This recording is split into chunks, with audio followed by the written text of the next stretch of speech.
processity. Oh, thank you. Thank you. Thank you. Good to see you all. Since we have different time zones, I must say good morning, good afternoon, and good evening. We have guests from United States, Canada, London, and different from Japan also. We have guests. So I'm very glad that we all have assembled here again. I would welcome Professor Sabu Thomas, our Vice Chancellor, Mahatma Gandhi University, Professor P. Sanal Mohan. He is currently Dr. K. Mathew Kurian Chair Professor. Our distinguished speaker today, Ambassador K.P. Fabian. Dr. Abhilash Babu is Director of School of Social Sciences. The coordinator of this program, Dr. Mathew Varghese, Dr. Michael Tharagan, Dr. Joseph Taramangalam, and I don't see the list of distinguished guests who have just joined. And I must also welcome Dr. Mathew Kurian's family members, Leda from London, Geeta from Wayanad, and we are expecting his son to join, Ajoy from Coimbatore, and all faculty members, my students and research scholars. It is indeed a privilege for us in this center to organize this program to perpetuate the memories of a great scholar and institution builder, Dr. Mathew Kurian. This is the third consecutive year that the Center, Inter-University Center for Social Science, is organizing a memorial lecture in honor of Dr. Mathew Kurian, who is well known as the founder director of the Indian School of Social Sciences and the founder director of the Indian Institute of Regional Development Studies.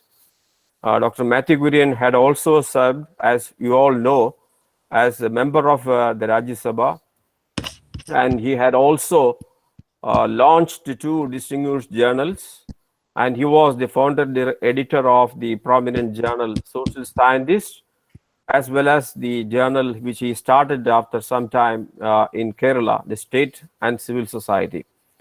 I don't want to elaborate all the achievements of Professor Dr. Mathew Kurian.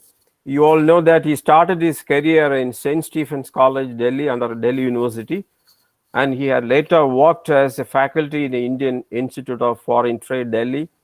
Subsequently, he became economic advisor and member of the first Kerala State Planning Board as the Chief Minister of Kerala at that time, EMS Sambudipad, had invited him to officiate as the economic advisor and the first member of the Kerala State Planning Board. And his contributions to social sciences, in particular in the domain of regional studies, are rich and enduring. Many would rightly call him a great institution builder, a passionate researcher and organizer. Dr. Mathew Kurian, he had established himself as an outstanding scholar of Kerala. I'm sure that the distinguished speakers and those who are a part of this program have something or other to say about him, and they are more aware of his contributions and achievements. We have today with us Ambassador K.P. Fabian to deliver the memorial lecture, and our Vice Chancellor and Professor Sabu Thomas to flag off the program today. So the Vice Chancellor has been, I must say, frankly, that he has been quite enthusiastic and supportive in our efforts to institutionalize a chair in honor of Dr. Mathew Kurian. The chair has now come into existence because of his earnest effort in this direction. Thank you, Vice Chancellor, for everything and for being with us today. Let me welcome you on behalf of the Inter-University Center for Social Science and on behalf of the Mathew Kurian Chair. Thank you. The distinguished speaker today is Ambassador K.P. Fabian, an Indian diplomat with a long and accomplished career spanning over more than 3.5 ഞാൻ decades, കാണാൻ പറ്റുള്ളൂ. from 1964 to 2000. Ambassador Fabian had served in different countries from Madagascar, Austria, Iran, Sri Lanka, Canada, Finland, Qatar to Italy. And during his career, he had witnessed several crucial developments in world politics, which included the 1979 Iranian Revolution. And he was, while working as the head of this Gulf division in the Ministry of External Affairs, he had contributed tremendously in coordinating the evacuation of nearly 1,76,000 Indian nationals from Kuwait and Iraq when Saddam Hussein had invaded Kuwait in 1990.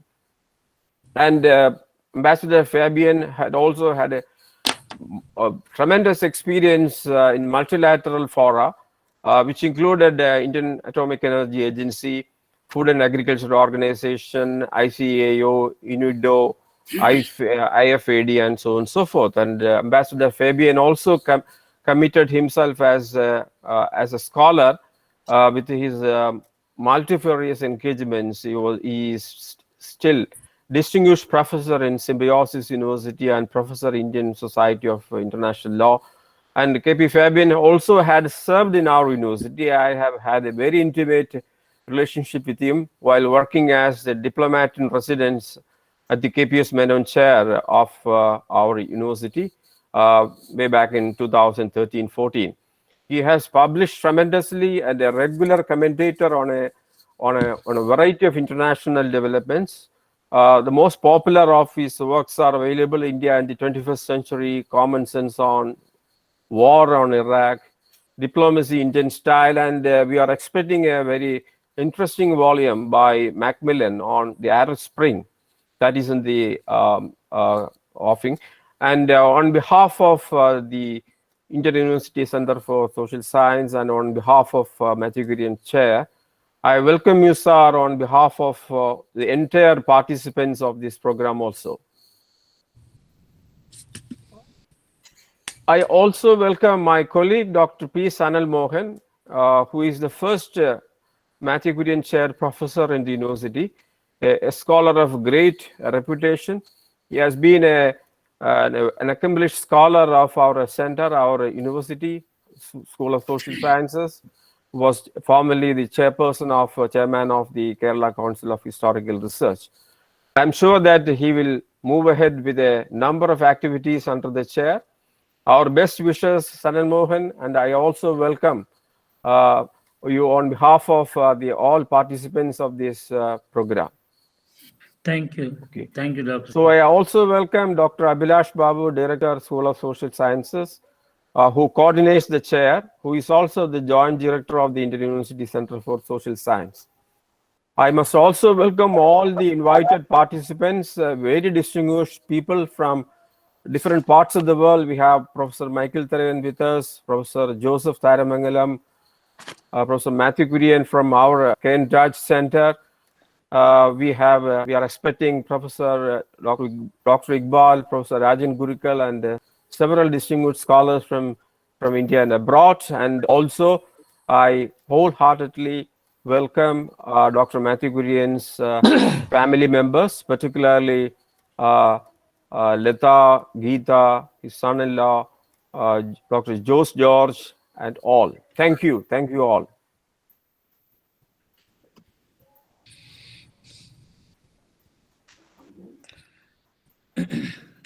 Thank you. I now request the chairman of this session, Professor Sanal Mohan, to conduct the proceedings. Thank you. Thank you, Professor Sidi. Good evening. It's a wonderful occasion to be part of this program this year, and Professor Sidi has been saying about the previous module lectures that IUCSSRE had conducted, and with this evening's lecture, Where is India Going, by Honorable Ambassador KP Fabian, we continue that tradition. I'm glad to be part of Dr. Mathew Kurian chair and being appointed as a professor of that chair. And definitely we will follow the critical scholarly persuasions that was at the heart of the late Dr. K. Mathew Kurian's research and political activities concerned with questions of Indian state and society, liberationist movements, including the working class movement. And so we do have a lot of things, particularly in the contemporary context of the ways in which the Indian state and society is going, which I'm sure Honorable Ambassador KP Fabian will talk more on. But these questions will remain as quite significant for us. And for this evening, we have a great gathering. We have here our Vice Chancellor, who will give an inaugural address, which will be followed by Ambassador KP Fabian's talk. We have Professor Michael Saragan, Chairman of KCHR, and we also expect many other distinguished scholars to join. Professor Rajan Gurikar, Professor Iqbal, and among others. And we do have guests from many parts of the world.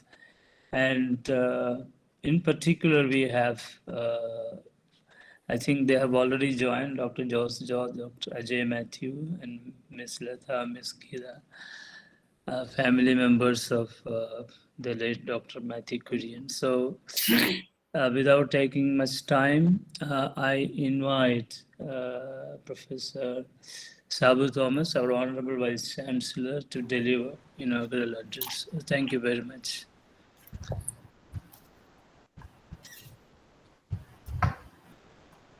So very good morning to all my friends from the United States. Really good morning. And good evening to all my Indian friends. Good afternoon to probably some of my friends from abroad in Europe. Professor Sanil, my colleague. Ambassador Fabian. Dr. Suzuki from Japan, Professor Joe Tharamangalam from Canada, Professor CD, Professor Michael Tharagan, Viju Lakshman, Sabin Iqbal, I could see all the names, Dr. George and family, Dr. Gita, Dr. Leta, and all my friends, colleagues, and students. I'm extremely delighted today because Dr. Sidi is organizing Dr. Mathew Memorial Lecture on a regular basis since he took over as the director of the Indian University Center for Social Science. So congratulations to Dr. Sidi, commemorating our great social scientist, Dr. Mathew Kurian. As you all know, Dr. Mathew Kurian was a brilliant economist, and his specialty was political economy. A committed Marxian scholar,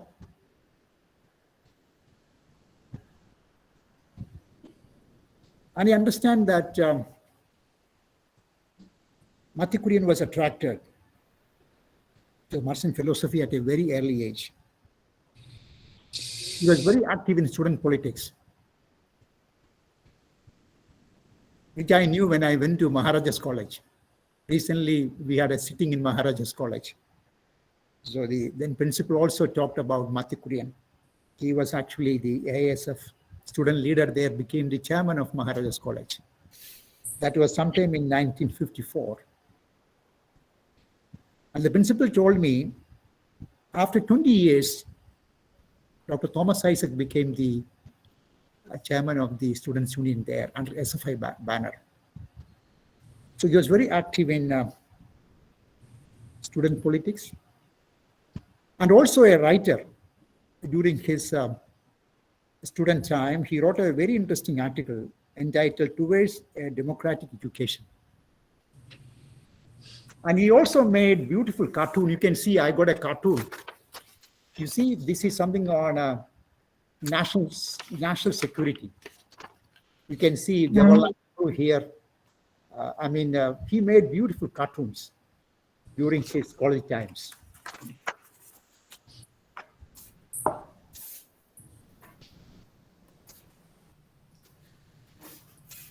Dear friends, Mathew Kurian could attract many young social science scholars.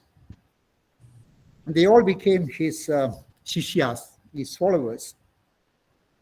And I was told that he taught Prabhat Patnaik in St. Stephen's, and our present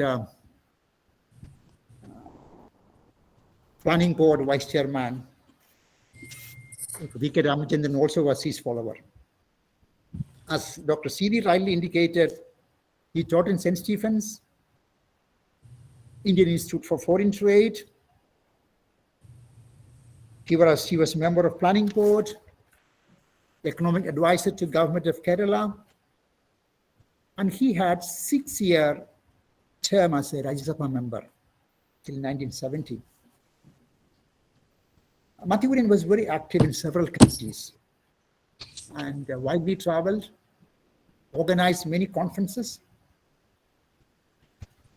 And his friends told me in 1968 he organized a big conference, and he could bring lots of Marxist theoreticians, Marxist leaders, budding left-wing intellectuals under one roof. One of his colleagues told me. After his term in Rajya Sabha, you know what, he focused more on IIRDS, Indian Institute for Regional Development Studies in Kottayam. That has become a top-class research center, and he could attract a lot of funding from India and abroad for this institute. You know, the name is very interesting. He was more concerned with local issues, local problems, regional issues.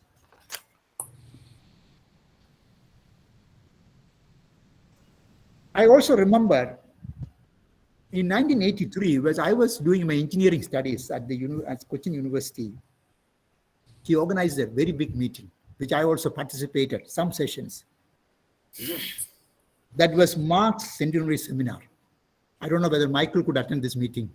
I was a student, Michael, that time in CUSAT. About 200 delegates from different parts of the world came to Kottayam. Delegates from China, from Asia, from Poland. That is a wonderful meeting. And he single-handedly managed such a big international conference. Dear friends, I used to organize lots of meetings in the campus. I know the difficulty in organizing such big meetings, and he managed everything very successfully. I could listen to some of the talks.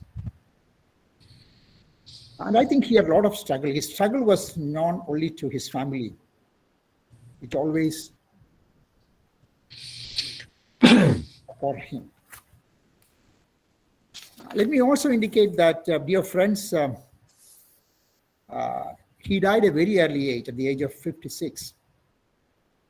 I would say his demise was sudden and tragic. I remember when he died, I was in Kottayam. In fact, the country lost a brilliant left-wing intellectual and activist. Dr. Mathew Kurian has a large circle of friends and colleagues. They always retain their high esteem for his excellent work. And Mathew Kurian had several unattained dreams. I had occasion to talk to him. Dear friends, I'm glad that eventually my university, Mahatma Gandhi University, which I'm actually leading now, would take over IIRDS. That was a very important decision we have taken. And we've established our School of Social Science there. Additionally, we also started Inter-University Center for Social Sciences. Right now, Professor CD is heading. And now we are working very hard to transform the journal he started, the State and Society, into international journal. That's also our dream. I think Dr. CD, Dr. Taramangalam, we are all working hard, Dr. Sanal, to transform this into an international journal, keeping the same name. And we are also in discussion with the several leading publishers. And I'm glad that we could start a chair in the campus entitled Mathew Kurian Chair Professorship. Our idea is to attract brilliant social scientists to our campus from India and abroad. And I'm glad that this year we could confer this chair professorship to Professor Sanal Mohan. I want to declare that on behalf of Mahatma Gandhi University, we are extremely delighted to confer this first chair professorship Mathew Kurian to my colleague, Professor Sanal Mohan. Let us give a big clap to Professor Sanal. Thank you, sir. Thank you very much. And today, we are extremely happy to have Ambassador Fabian with us. I have heard about Fabian. Fabian was attached to us. He had visited us. A brilliant diplomat. He served Indian Foreign Service from 1964 to 2000. Ambassador Fabian was in Madagascar, in Austria, in Iran, in Sri Lanka, in Canada, in Qatar, and Italy. A brilliant administrator, brilliant academic, brilliant writer. Ambassador Fabian, we are delighted to have you to deliver Mathew Kurian Memorial Lecture today. And that too, he is going to do a very important job. Where is India going? So on behalf of Mahatma Gandhi University, I'm extremely delighted to open today Dr. Mathew Kurian Memorial Lecture. I extend a very warm welcome to Ambassador Fabian to deliver the lecture. Thank you so much. Have a wonderful brainstorming discussion meeting.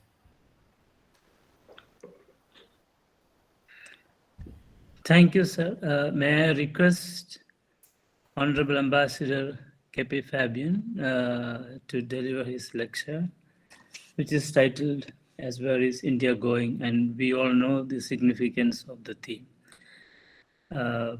Ambassador KP Fabian. Thank you, sir. Thank you very much. Thank you. Thank you. Though I'm in Delhi, I feel very much at home in Kottayam because all the previous distinguished speakers have made all of us feel at home.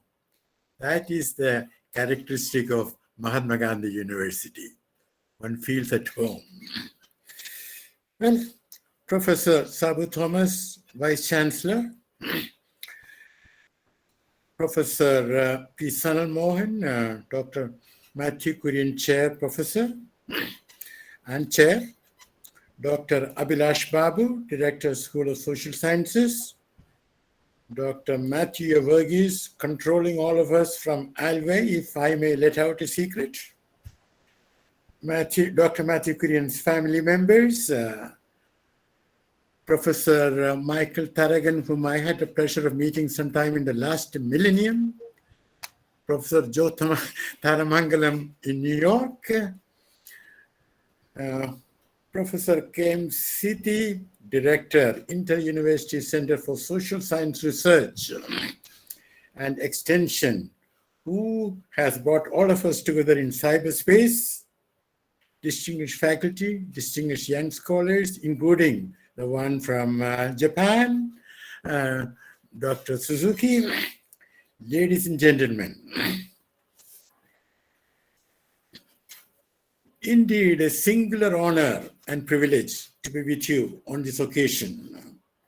Thank you, Professor Siti and Professor Mohan, for the invitation. The Vice Chancellor has already set the tone. Now, the occasion reminds me of Thomas Carlyle.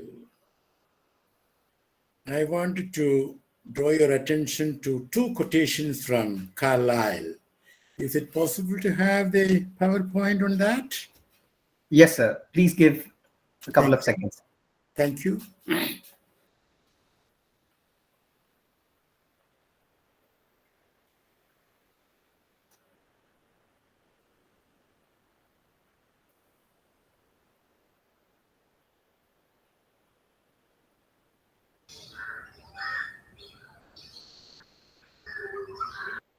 Okay, thank you. We have got it. So, the present is the living sum total of the whole past.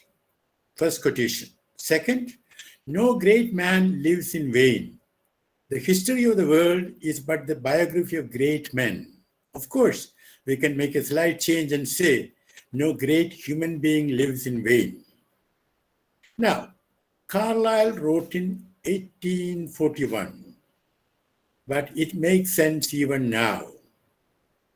In honoring Dr. Mathew Kurian, we are honoring ourselves.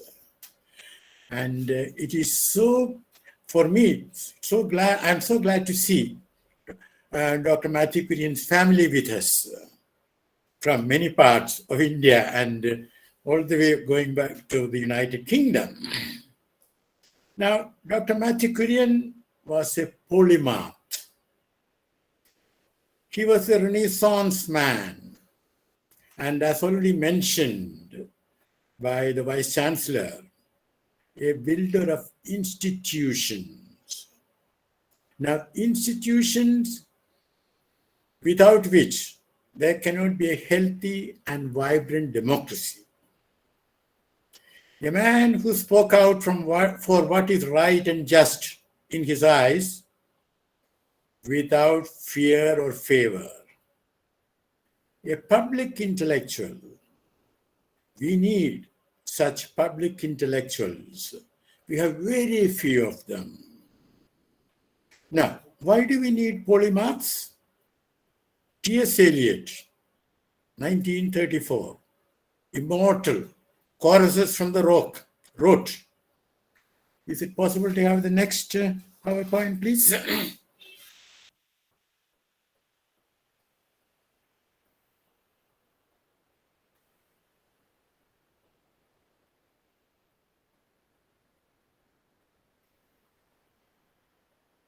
Well, it is coming. Let me proceed. Where is the life we have lost in living? Where is the wisdom we have lost in knowledge? Where is the knowledge? Just a minute, please. Thank you. It has already come.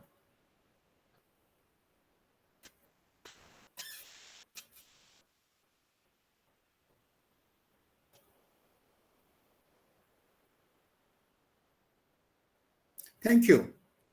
Please, let's keep it there. Where is the life we have lost in living? Where is the wisdom we have lost in knowledge? Where is the knowledge we have lost in information? In 1971-72, Alvin Toffler wrote, "We live in an age knowing more and more of the less and less." His book, The Future Shock, was a bestseller at that time. And I remember an incident in Vienna. I was first secretary at the embassy. Indira Gandhi came there, and her entourage found out that she was reading that book. So they all asked me to get a copy of the book. Well, I had a copy. I shared it with Mr. Sharda Prasad, the information advisor, requesting him to share it with others. Well, the important point I want to make is that in Indira Gandhi, we had a prime minister who was reading books that come out. Now, Toffler also gave us, he coined a new phrase, the information overload. Now, the overload, given the social media and its rampant abuse, has become rather toxic. Not only to the young, even to the old too. Permit me to share an actual event. A friend of mine who belongs to my batch, that is 1964, that certainly makes me the youngest person around. Now, my friend, he belongs to the Indian Administrative Service, and he told us the other day at the Gincana Club after tennis that he had seen on the net that Jawaharlal Nehru's grandfather was a Muslim. He was the sort of security chief in Delhi in 1857. And because there was that backlash against Muslims, after the Sepoy Mutiny, as the British called it, was put down, the grandfather became a Hindu. Now, we were about 10 people. It appeared the rest of us agreed to it. So I raised a point. Are you sure? Just because you've seen it on the net, can you take it as historically true? Well, I should say that I was in a minority. Now, ladies and gentlemen, permit me to share a concern with you. The level of public discourse in India can be better. For example, regarding the idea of holding simultaneous elections for states and the Lok Sabha, we have had very long discussions on TV channels where the level of discourse leaves much to be desired, and even the print media, not much better.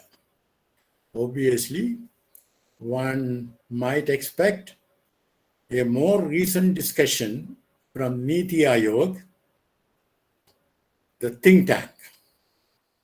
Well, Niti Aayog came out with a 36-page long paper before the 2019 general election titled Analysis of Simultaneous Elections, the What, Why and How, a discussion paper, Vivek Debroy and Kishore Desai. Now, I have read the paper. I tell you, it is a study in contradictions.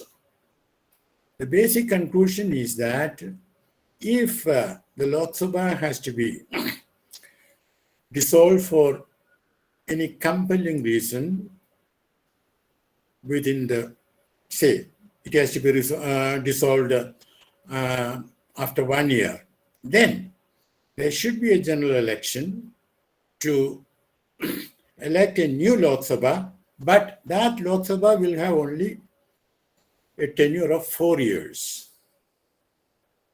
Wonderful conclusion. Now, to apply logic, suppose that second Lok Sabha has to be dissolved after 1 year or before that, obviously, the third Lok Sabha will have only 3 years. Now, you can apply mathematical induction. So there can be a fourth Lok Sabha with 1 year. Now, the whole idea was to reduce the number of elections. Does it make any sense to elect a Lok Sabha for 1 year? As Aristotle said, if you are contradicting yourself, I don't have to contradict you. Now, thank God we have stopped hearing about this brilliant idea.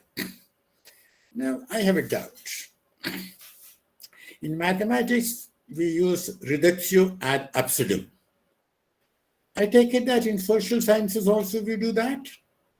Now, in the case of this brilliant idea, let us use reductio ad absurdum in two parts. First part, the elections take place in 2024. Within 2 months, the government or the cabinet in Karnataka falls. So, and within another 3 months, the one in UP falls. And another month, the one in Punjab falls. So are we going to have president's rule in these 3 states till 2029? Second part of my proof, the need for constitutional amendment. Such an amendment would require support of 2/3 of the members in both houses, in either house rather, and I mean the Rajya Sabha and the Lok Sabha, sitting and voting. Now, also, half the state assemblies should concur. Now, my question is, when this idea was mooted, was there any reason to believe that such a constitutional amendment was in the realm of possibility? Okay, we conclude that there is some scope for improvement in our public discourse. Let us look at an idea per se, its merit and demerit. Let us not look at it based on who originated it. And let us speak without fear or favor, as Dr. Mathew Kurian did. Coming to our theme, where is India going? Where is India now? Where is India coming from? Let us seek holistic, not simplistic answers. Where is India coming from? Obviously, the Indian civilization, the area of which historically was much bigger than the partitioned India, has had a tradition of intellectual vitality, ability to look at pros and cons with an open mind. Remember the book, The Argumentative Engine of Amartya Sen? Pluralism, aversion to dogma, ability to welcome those who flee oppression, Jews and Zoroastrians, a willingness to share, as Ashoka did when he sent out his missionaries to the known world. In fact, it was the earliest instance of peaceful and sensible globalization. Now, in the context of the cordial welcome that ancient India accorded to the Jews and the Zoroastrians fleeing persecution, ladies and gentlemen, how do we account for the hostile, and if I may say so, un-Indian manner we have responded to the Rohingyas from Myanmar fleeing persecution and death? Is it because of their religion also? We could have extended humane treatment to them without, I repeat, without imperiling our security relationship with the Myanmar military. Now, to fast forward from ancient India, did we become slightly arrogant around the end of the first millennium? Perhaps. I shall be grateful for the next PowerPoint, please. PowerPoint 3.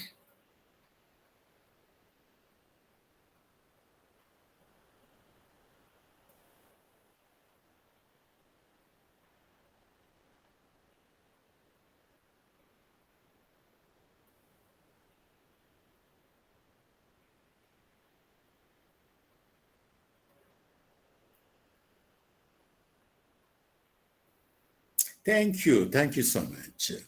Al-Biruni, whom Encyclopedia Britannica has characterized as the most original polymath the Islamic world had ever known. He lived from 973 to 1048. He came to India and he wrote, the Hindu, I'm quoting, the Hindus believe that there is no religion, no country but theirs, no nation like theirs, no kings like theirs, no religion like theirs, no science like theirs. They are haughty, foolishly vain, self-conceited, and stole it. They are by nature niggardly in communicating what they know, and they take the greatest possible care to withhold it from men of another caste among their own people, still much more from any foreigner. Their haughtiness is such that if you tell them of any science or scholar in Khorasan and Persis, they will think you to be both an ignoramus and a liar. If they traveled and mixed with other nations, they would soon change their mind, for their ancestors were not as narrow-minded as the present generation is. I repeat, the ancestors were not as narrow-minded as the present generation is. Now, let us conduct two thought experiments. One, what would Al-Biruni have said if he came to us on Republic Day 2022? Next thought experiment, what would Mahatma Gandhi say if he had descended to see the Republic Day 2022? Permit me to let you conduct the thought experiment yourselves, but let me add a thought or two. Al-Biruni might have been perplexed by the display of military might. He might have said, to what purpose? Was it to the benefit of the foreign military attaches as they report back on what India has? Gandhi would have been glad that his statue is not there where once King George V's statue stood. He might have also remarked that India is becoming more and more a statuesque democracy. Statues everywhere. Gandhi too might have wondered whether there was the need for such Wagnerian, I repeat, Wagnerian display of military might. He might have missed seeing Sri Narayana Guru and the tableau from Kerala.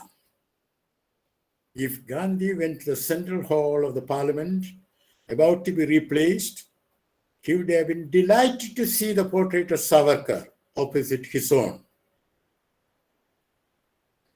Ladies and gentlemen, let us recall that a portrait of Savarkar, who reportedly, quote, blessed, unquote, Godse before he left for Delhi, was put there on 26 February 2003. The procedure was correct. The decision was taken by a parliamentary committee in charge of the matter, of which Somnath Chatterjee of the CPM was a member. He had agreed to it. Now, I have credible information that he has told a close colleague of his that it was a major blunder on his part. President APJ Kalam installed the portrait. He regretted it and decided not to install any more portrait during the rest of his tenure, or rather, not to be associated with any installation of a portrait. Now, let me share with you another matter that distresses me. I said earlier that Gandhi might have been distressed to see the Wagnerian military might. But there is a confusion of thought around that Gandhi's influence somehow contributed to India's failing to have a strong army. Now, this is a big mistake because when Pakistan invaded Kashmir, KPS Menon, Foreign Secretary, called on Gandhi and told him that it was necessary to send Indian troops to Jammu and Kashmir. Gandhi agreed. Why? Because Gandhi never believed that a state can be non-violent, because he honestly believed that the state is based more or less on violence. So there is no point in expecting the state to be non-violent. So it was not Gandhi's influence that, if at all, there was any failure on independent India's part to build up a big, strong army. Now, there is another matter which distresses me, and that is growing ignorance of history. I do mock interviews for the civil service aspirants. In August 2021, I asked a young man, a candidate called by the UPSC, to describe to me in 3-4 sentences the Quit India movement. Well, he omitted any mention of Mahatma Gandhi. Now, I am associated with a coaching unit establishment, and we have a system of giving a feedback after the formal interview. So I asked the guy, why is it that you didn't mention anything about Gandhi? So he said, sir, I have never been told anything about Gandhi's involvement, nor have I read a sentence about Gandhi's involvement. How sad. Now, at times I get the impression that some fellow Indians are a little embarrassed that India followed Gandhi rather than Bhagat Singh, or for that matter, Subhash Chandra Bose. Let us do some contrafactual reasoning. Let us recall Jallianwala Bagh, 1919. Apart from the spiritual reasoning that led Gandhi to choose non-violence, there was a formidable pragmatic reasoning too, whether he was aware of it or not. That pragmatic reasoning is important. That is because in Jallianwala Bagh, it was a Britisher who ordered the firing, but it was Indian fingers. It was Indians who fired on fellow Indians. So if we had chosen Bhagat Singh, the British would have had no difficulty in finding enough of our fellow Indians ready to shoot down their fellow Indians. There would have been rivers of blood. In terms of resort to violence, the imperial power had an advantage. Let me draw attention to the difference between India's getting independence, Algeria's getting independence. Algeria opted for violence. The war for liberation lasted from 1954 to 1962, with a grim toll, and this is a very conservative estimate, of more than 175,000 lives, of which 150,000 Algerians, 25,000 French. In fact, to think of it, Algeria became independent in 1962, but Algerians did not get freedom in 1962. They are still searching for it. They are still fighting for it. Now, coming to the condition of India, the state of India. Obviously, India has registered immense progress since independence. Life expectancy has doubled from 35 years in 1950 to 70 now. Literacy rate was a little above 18% in 1951 and more than 77% in 2021. More than 4 times increase. But let us pause. World literacy rate is 86.3 as compared to our 77%. Food grains production, great increase. It went up from 50.5 million tons in 1950 for a population of 361 million to 307 million tons in 2021-22 for a population of 1,400 million. So the per capita production has gone up from 140 kg to 220 kg. Now, we all know about the concept of entitlement propounded by Amartya Sen. It is not enough if enough food is produced. All Indians must have access to food in adequate measure. That is not yet the case. Take the child wasting ratio. At 17.3%, according to the latest data, India has the highest child wasting rate of all countries. Let us rapidly deal with a few matters. The state of democracy in India. We need to ask a few questions of fundamental importance. One, is the Election Commission of India responding properly to the questions raised by citizens about the integrity of the voting system?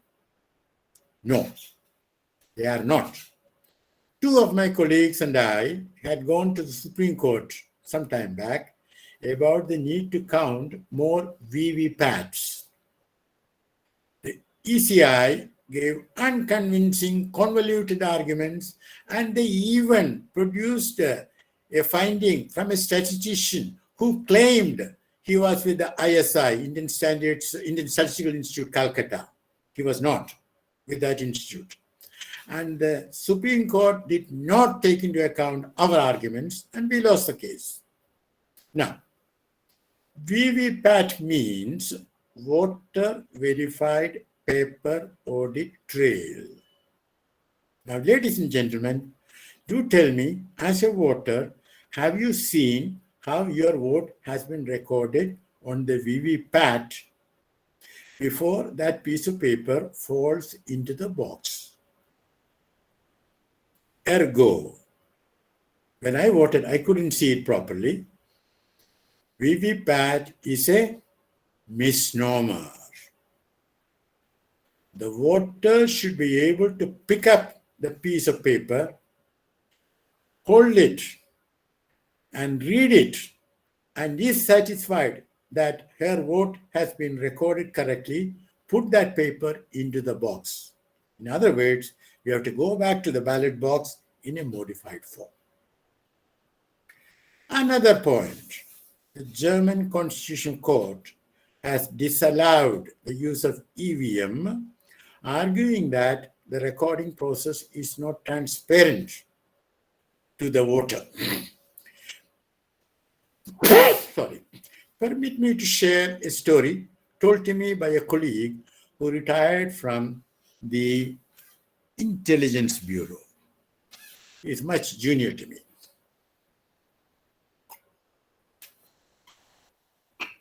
Once he was flying Paris to Ottawa, long flight.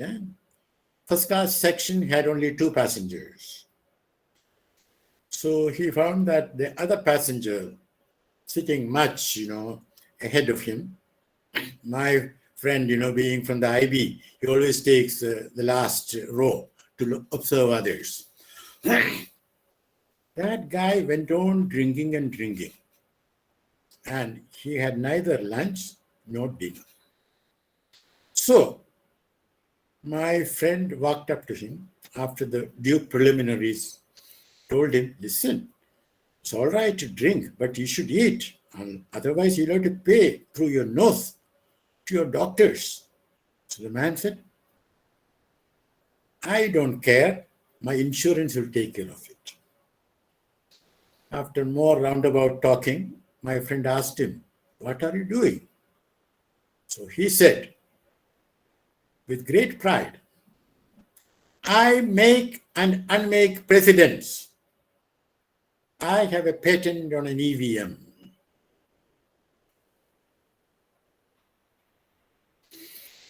Well, that was that. See, it's like this. The question is whether the EVM can take instructions, and that depends on the chip. Now, I have read somewhere that the foreign supplier has said in plain English that the chip can take instructions. Now, money power. There should be a limit on what a party can spend on election in a constituency. It's not enough to put a limit on what a candidate can spend. And the accounts of political parties should be audited either by CAG, Controller and Auditor General of India, or another agency appointed by the parties themselves but headed by an independent expert. Electoral bonds, they're utterly wrong, absolutely undemocratic. They are poisonous for democracy.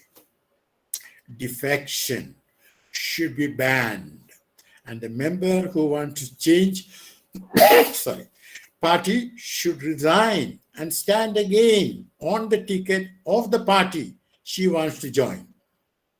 Is it not a shame to see legislators being transported to resorts and kept incommunicado? I have been posted to many countries and never seen such a sorry sight. Now comes the media. I want to say a word about the media. It should be a strong pillar of democracy. With a few honorable exceptions, the media are no longer the watchdog, it is the lapdog. In this context, I want to draw your attention to a new book, Electoral Democracy, an inquiry into the fairness and integrity of elections in India. We had a discussion on this book at the India International Center on the 24th. As you know, 25th is the National Voters' Day. Let me show you the book.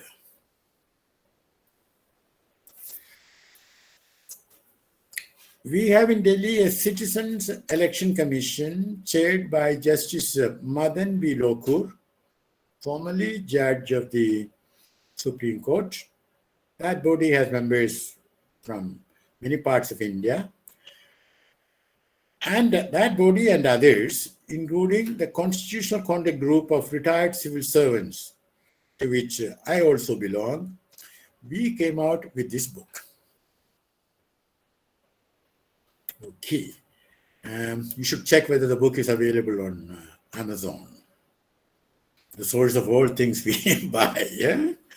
Now, let us move on to delivery of justice at the state level. You will remember the anti-CAA agitation, that amendment that came into force in 2019, or rather was passed in 2019. Now, in Uttar Pradesh, the district magistrate can determine what A, B, C, and D destroyed by way of public property, and without giving them, that is A, B, C, and D, proper opportunity, the magistrate can determine the fine they have to pay, and if the fine is not paid, the district magistrate can confiscate property. Now, yet another illegal and immoral twist to it. The DM can realize the entire amount from A on the spacious argument that A can later take to court B, C, and D and make them pay their dues to him. The UP government, ladies and gentlemen, has charged a rickshaw puller, a fruit seller, a milkman, and 8 daily wage earners lakhs of rupees. Can you imagine anything more bizarre? Now, coming to delivery of justice once again, Father Stan Sami. Actually, we should hang our heads in shame that in democratic India, this happened. Now, let's move on. You must have been reading about the amendment to the IAS rules which the central government has published, I tell you, this again is seriously damaging the federal structure. In fact, it is damaging the basic structure of the Constitution of India. A word about demonetization and the lockdown, 21-day lockdown, which is imposed in March 2020. There was no cabinet paper prepared before such actions were taken. Now, according to the rules of business of Government of India, before any such major decision is taken, there has to be a cabinet paper. The concerned department or ministry originates a draft, and others who are the stakeholders have to concur to it or suggest changes. Then the cabinet secretary puts it up all together, and then it goes to the cabinet. And the cabinet approves it. That is a cabinet paper. Now, regarding the lockdown, we have seen millions of interstate migrants walking, starving, 100 kilometers walking. Now, when I talk to my good friend in the Delhi government, how many such migrants are in Delhi? He checked up and he came back to me saying that we have no idea. Obviously, the largest democracy is not the best democracy, and there is some scope for improvement. Let me make it clear, there is no reason to despair. We, the people, can correct what is gone wrong. Now, what is the India that we want to see? I have two thoughts. May I have the next PowerPoint, please? One is from Gandhi, and the other is from Tagore. Some weeks before his death, well, by assassination, Gandhi gave his talisman to those who are in positions of responsibility. Let me read. I will give you a talisman. Whenever you are in doubt, or when the self becomes too much with you, apply the following test. Recall the face of the poorest and the weakest man or woman whom you may have seen, and ask yourself if the step you contemplate is going to be of any use to him or her. Now, Gandhi spoke about the self being too much with you. Well, the social scientists should tell me, but I take it that the self is often too much with the politicians and the senior civil servants who are focused only on their career. The next slide, please, may we have? That is from Tagore. Where the mind is without fear and the head is held high, where knowledge is free, where the world has not been broken up into fragments by narrow domestic walls, where words come out from the depth of truth, where tireless striving stretches its arms towards perfection, where the clear stream of reason has not lost its way into the dreary desert sand of dead habit, where the mind is led forward by thee into ever-widening thought and action, into that heaven of freedom, my Father, let my country awake. Ladies and gentlemen, I have not touched on foreign policy. The question, where is India going? What is India? Is not complete without touching on foreign policy. Shall be glad to touch on it during the Q&A if you wish. Thank you, ladies and gentlemen, for lending me your ears, and that too so graciously.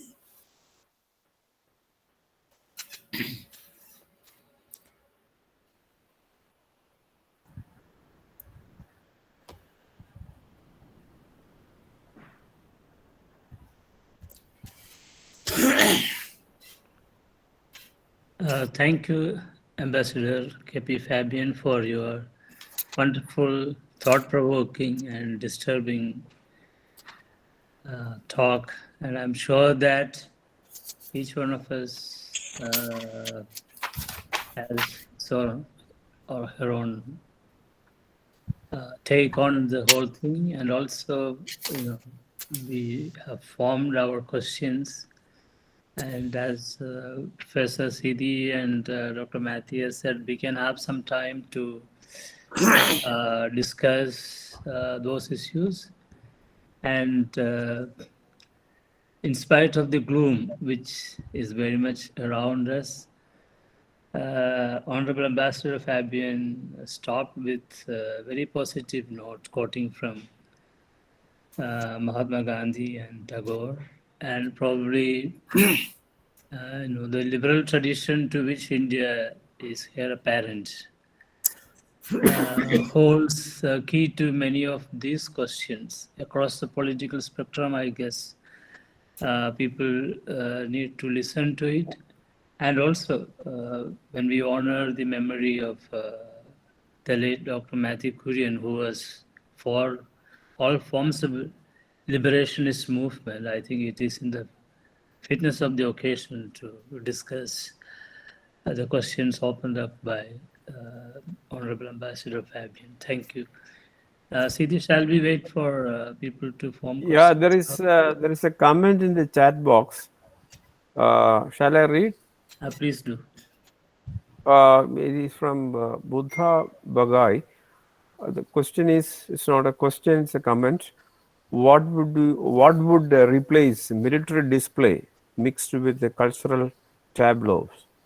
We have much smaller civil service compared to developed countries where their contribution is utilized productively. This is a comment.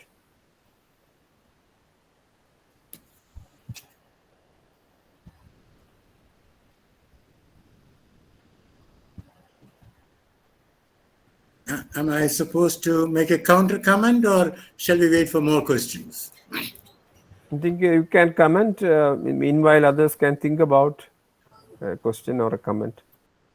Well, my comment is that, as Alberoni might have told us, the military display is of great benefit to the military attaches, because they will be able to tell their defense ministries that this is what India has. Now, the thing is this: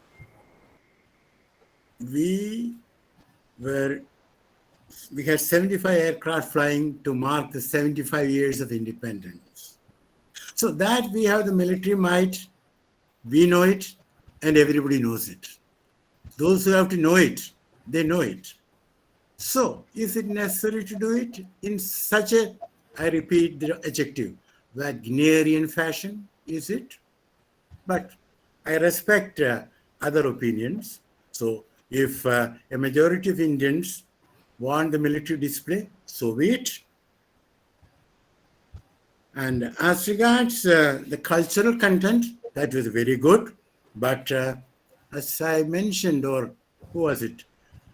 Mahatma Gandhi mentioned Sri Narayana Guru was missing, and we should dig deeper into it. But I think you all know why Sri Narayana Guru was missing. So the cultural content could have been chosen with better sensitivity, with more respect to the states. Let me put it that way.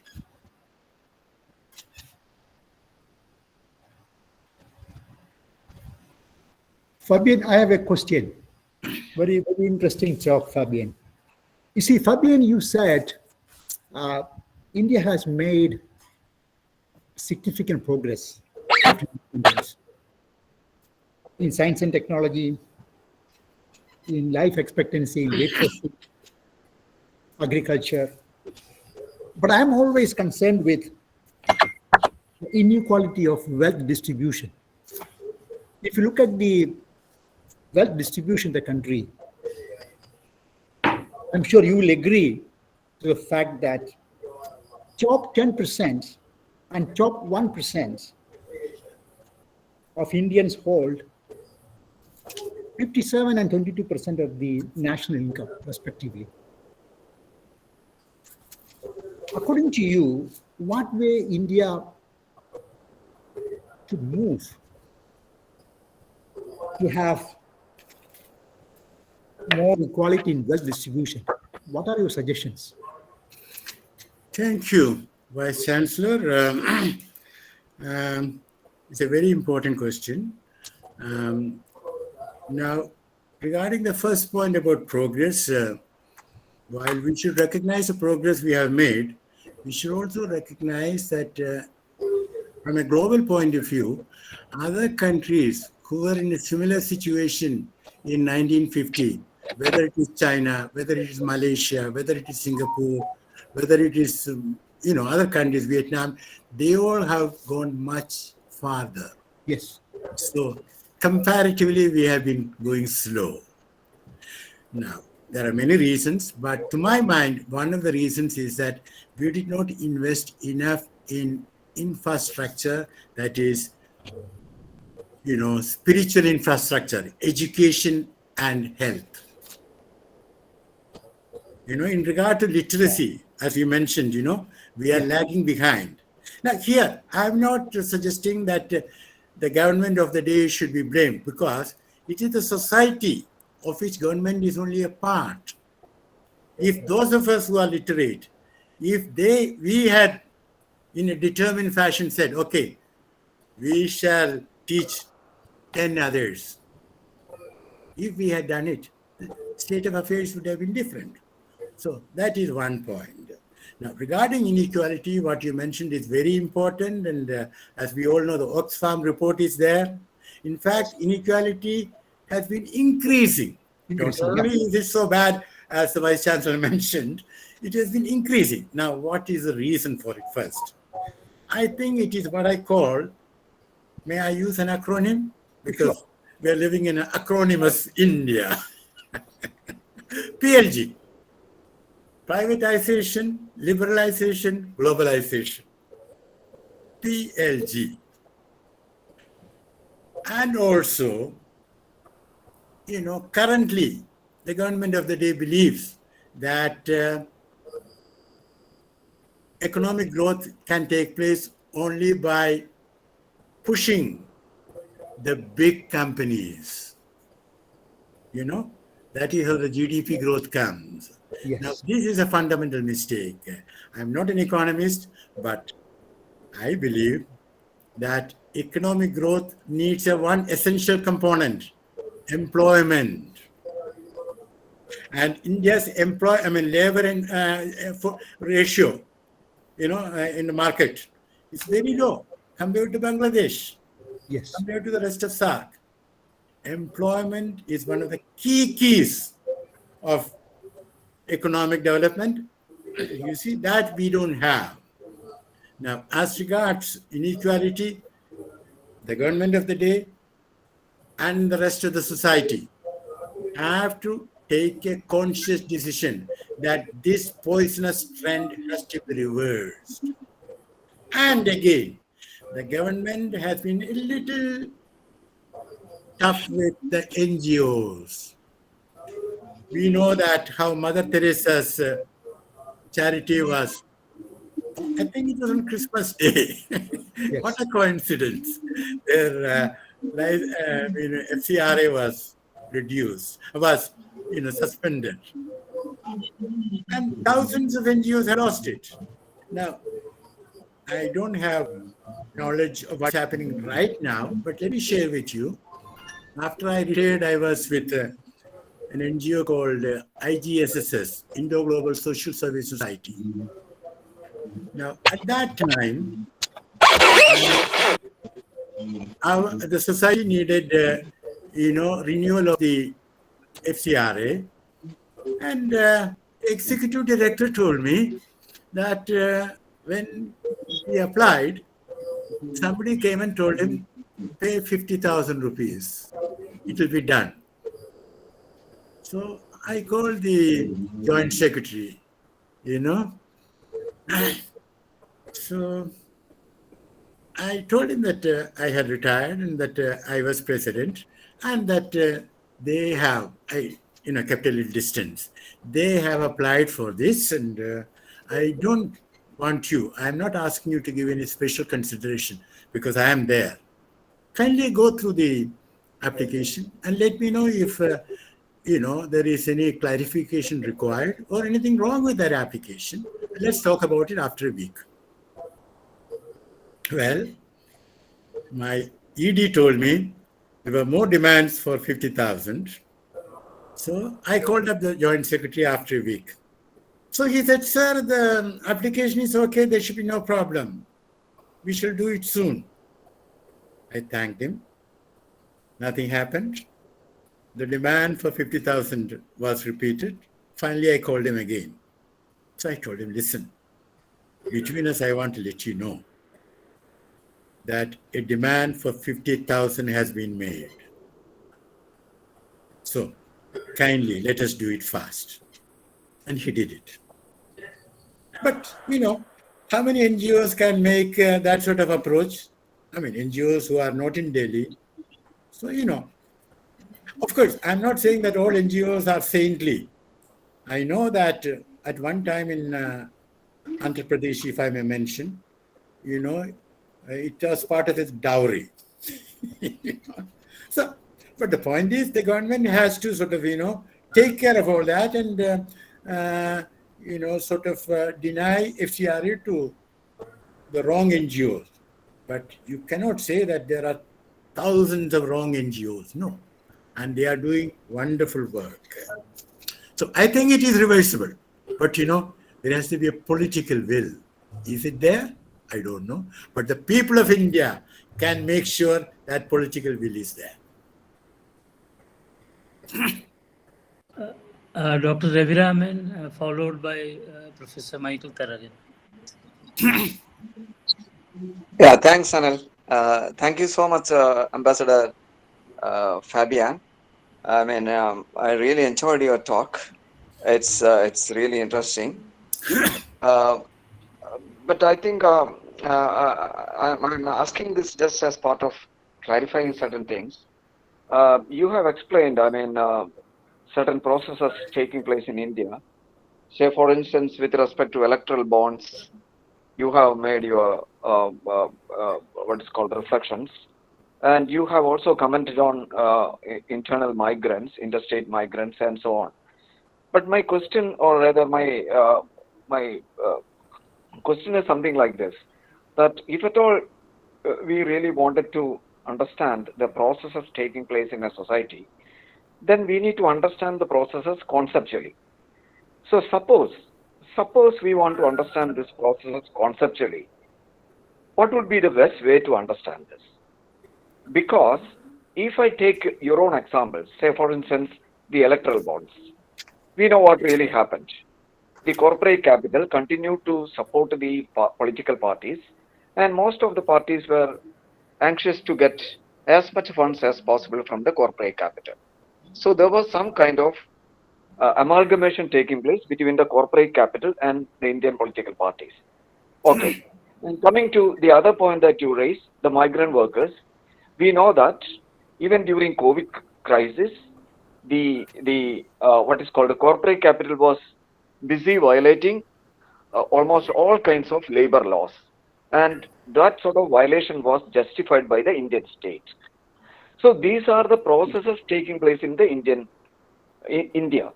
So how do we understand conceptually these processes? And if someone says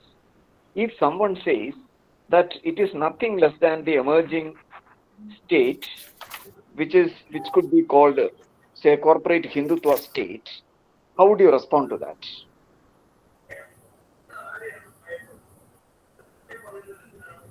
Thank you. Shall I wait for the next question or should I answer right now? Maybe you can take the next question also. It is up to you to decide. Actually, I think that's the best way to do. All right. Then if Professor Taragan permits, I will answer this question first. Well, Dr. Ravi Raman, we miss you in Delhi. And you have made very important points. And about the electoral bonds, you said something like, did you say amalgamation between the corporate sector and the ruling party? Well, I'll put it this way. The ruling party did whatever it had to do to make sure that I believe about 70%, we can check on that, or more, of the electoral bonds went to that party. Now, there are two things.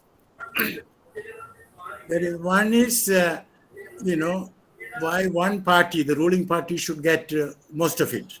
We understand the contextual reasoning that you are given, always there. But I have another problem with the electoral bonds, because this is not transparent.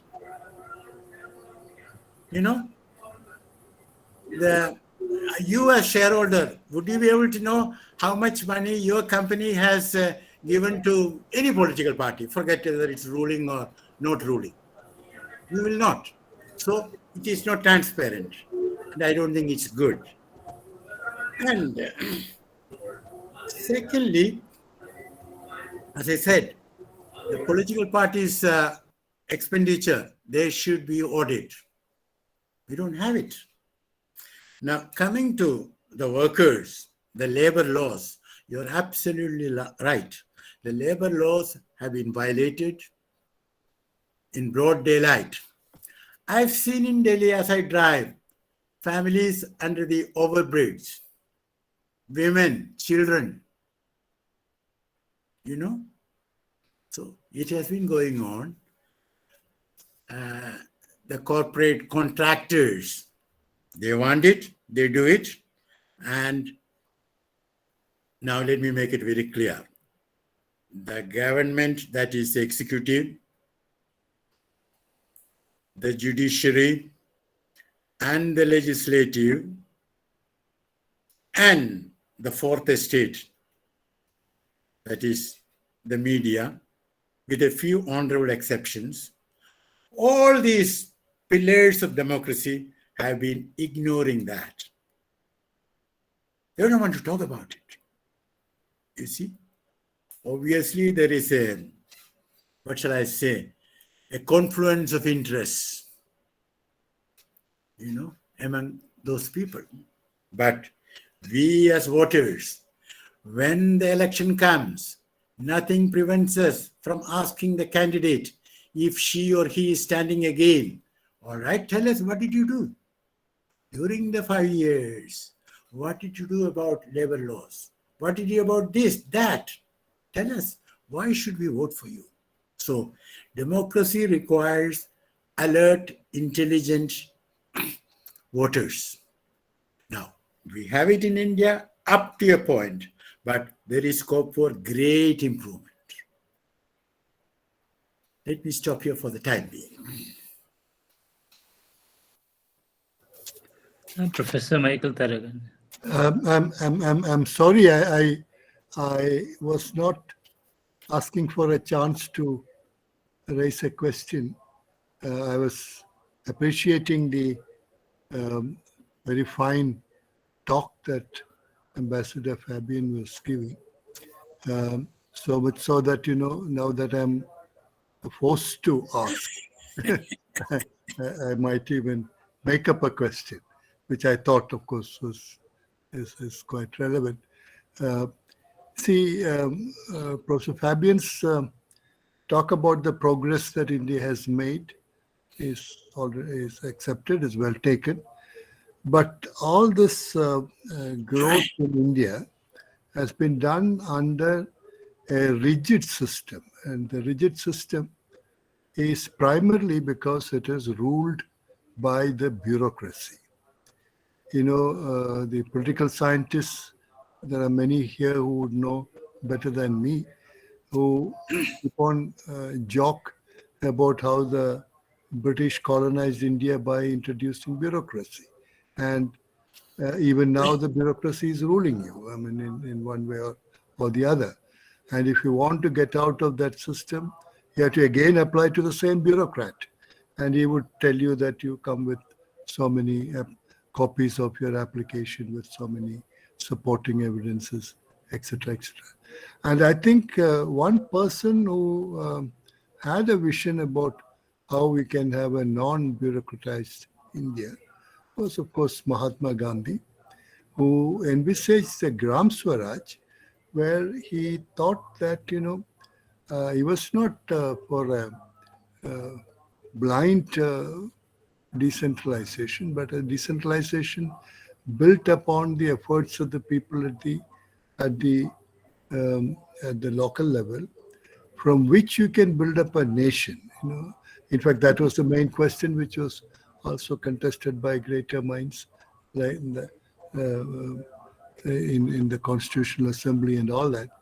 But then, I think his understanding of a pluralistic India governed pluralistically too, because he thought that the central government, whether it was a colonial government or a indigenous government, becomes. In fact, he used the word unfructuous. I don't know whether it is the correct word. He used the word unfructuous, and it might remain there to coordinate some of the activities. Now, the lesser we are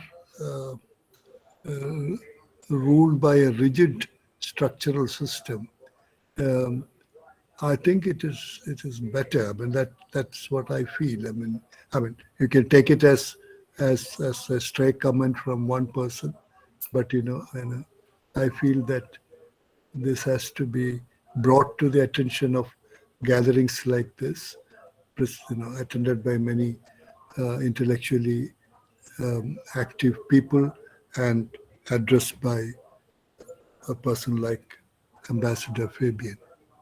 Thank you. Thank you. May I respond to Professor Tharagan now? Yeah. Well, thank you, Professor Tharagan, for that very, very valid observation and also for the question. You're absolutely right that there is a rigid system and we have a bureaucracy. And let me make a point.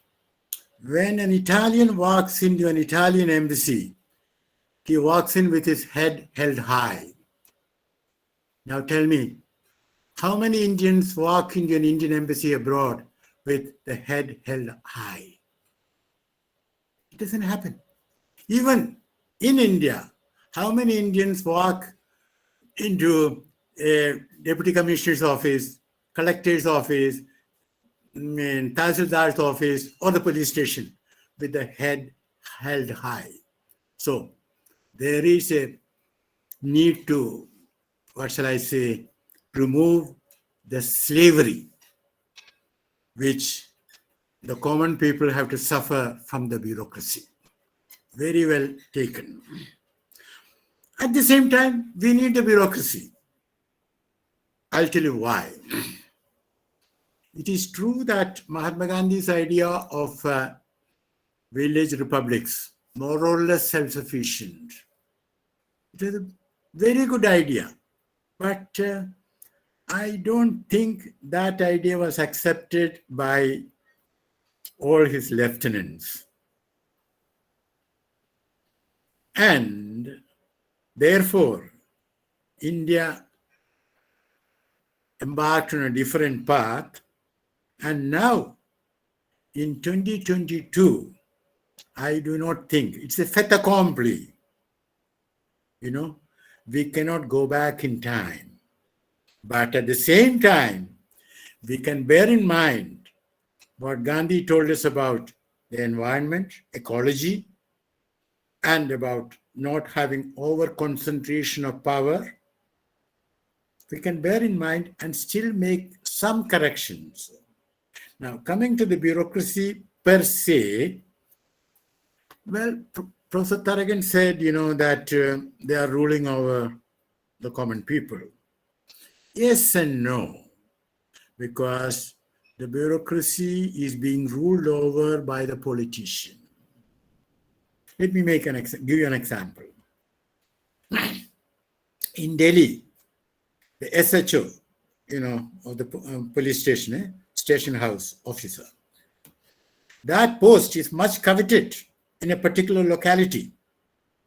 And people pay thousands of rupees to get that post. Whom do they pay? Not the police commissioner.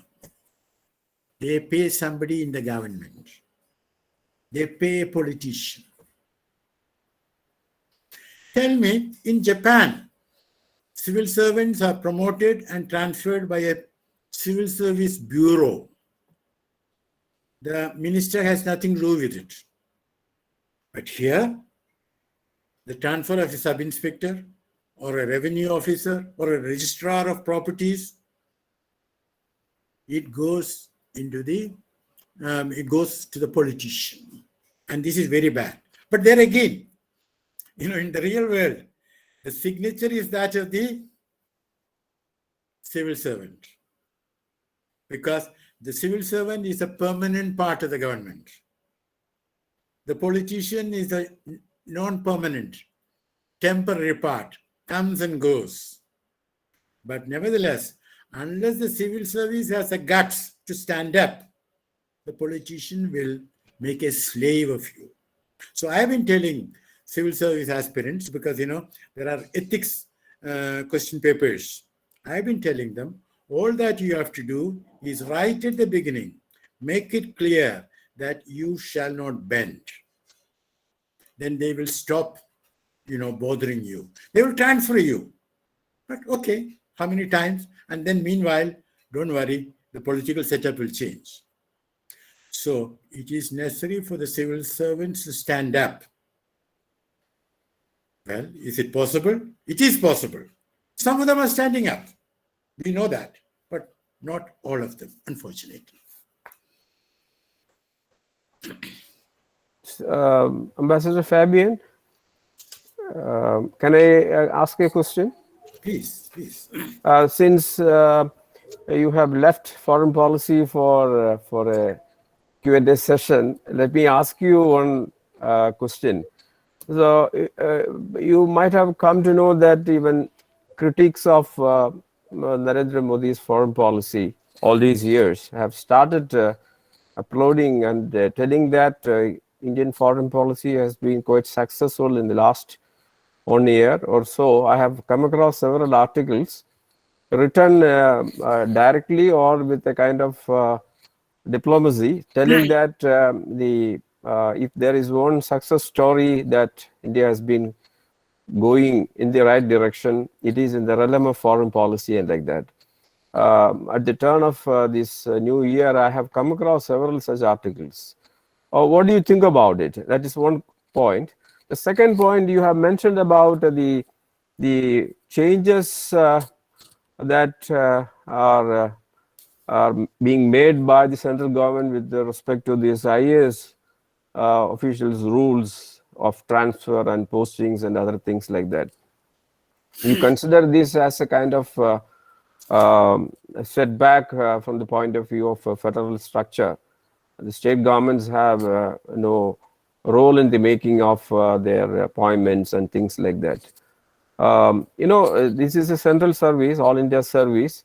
So do you think that the service rules permit, as in the case of the foreign service rules, do you think that these all India service rules permit the state governments to have a certain sort of autonomy and freedom in terms of handling officials who come directly under the All India Civil Service and like that?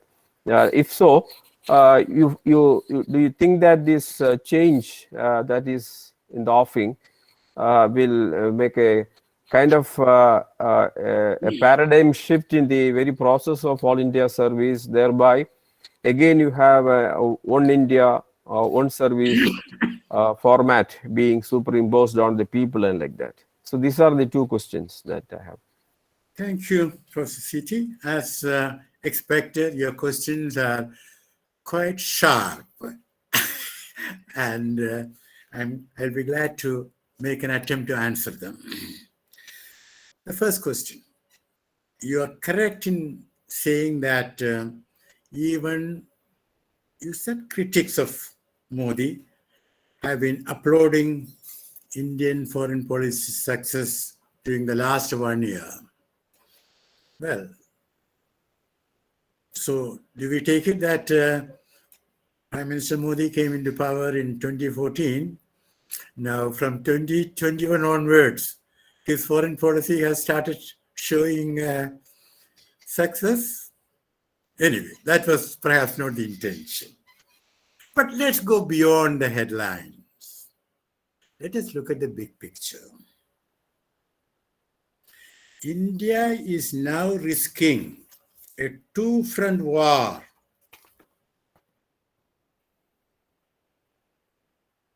which is not easy for India to handle. It is dangerous. And the late CDS, he had once said, we can handle the two-front war. Well, pronouncements on foreign policy are being made not only by from the Foreign Office, but also by others.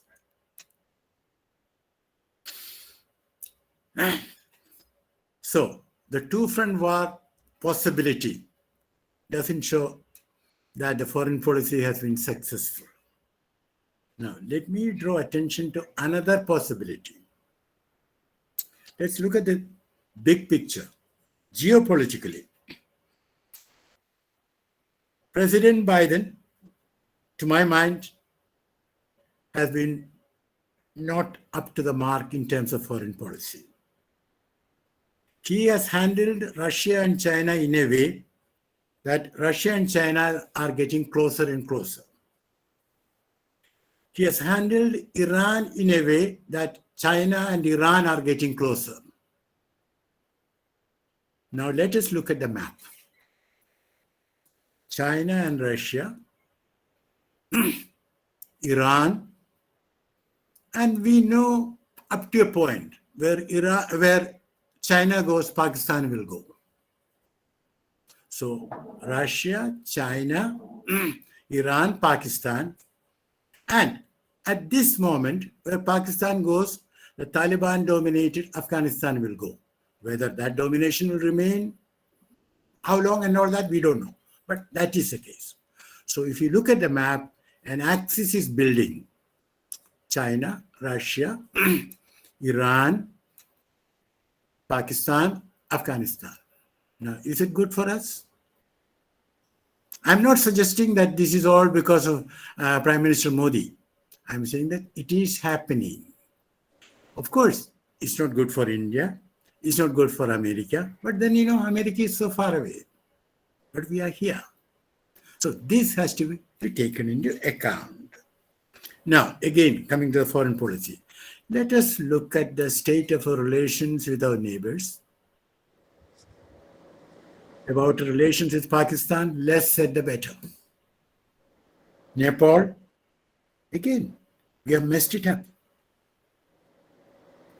Sri Lanka, it looks as though we are regaining some ground. But I was in Sri Lanka a long time ago.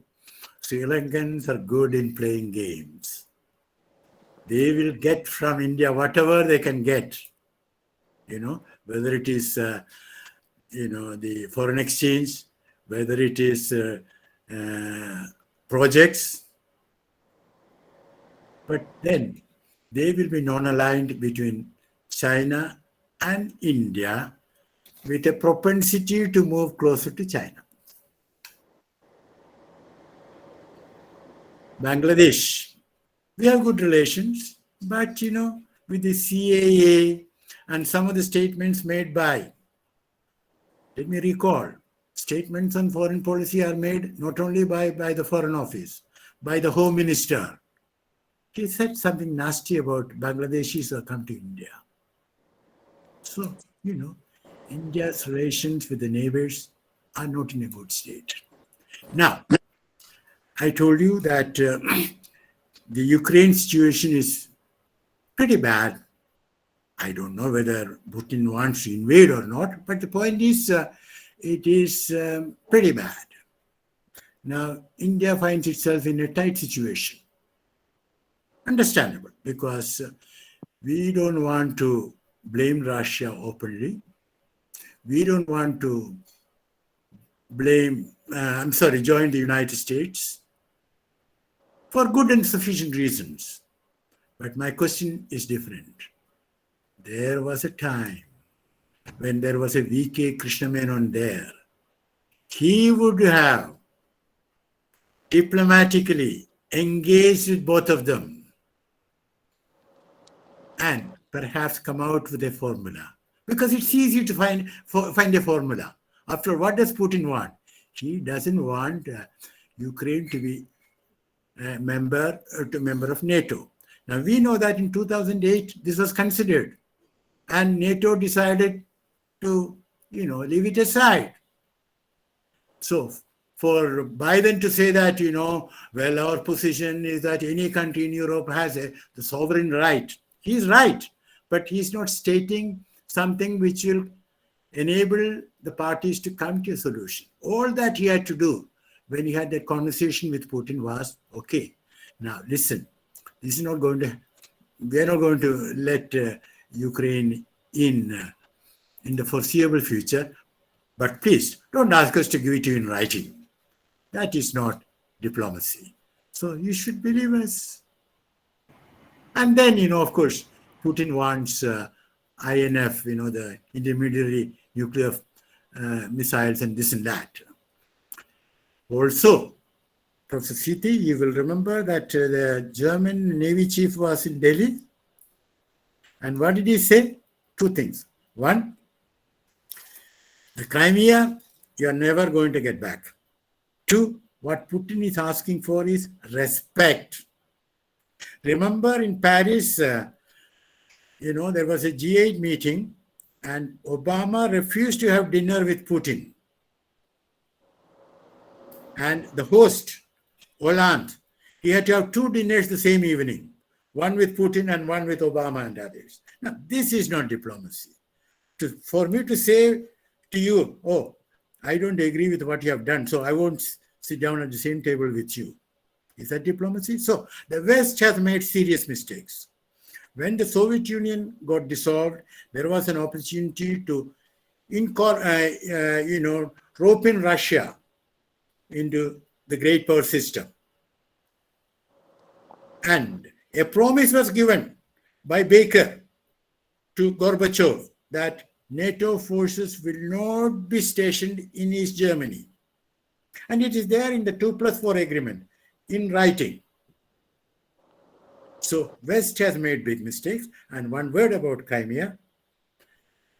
You see, 1784, Treaty of Paris, which recognized the independence of the United States.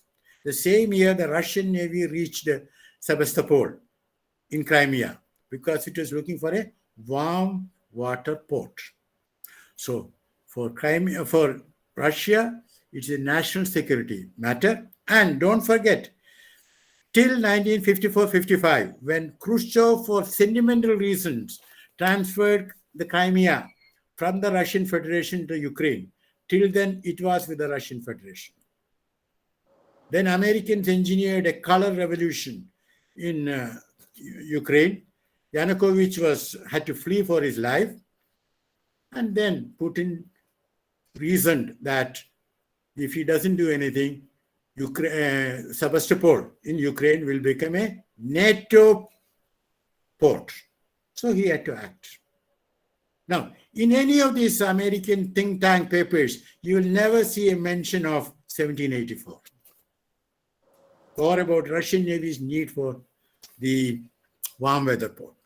Okay, now coming to the IAS rules, Sardar Patel made it clear, it's there in the, it's all on record, that we need an all-India service and that officers have to be allotted to different states. Don't forget that, it was integration was going on. Now, till now, if you are in the IAS, you can show your preference for, this state A, B, C. And if you've got a high enough grade, rank, you will get what you want. You see? And now that is your parent cadre. That is where you become a deputy commissioner. And that is where you work as deputy secretary, director, joint secretary, and whatnot and whatnot.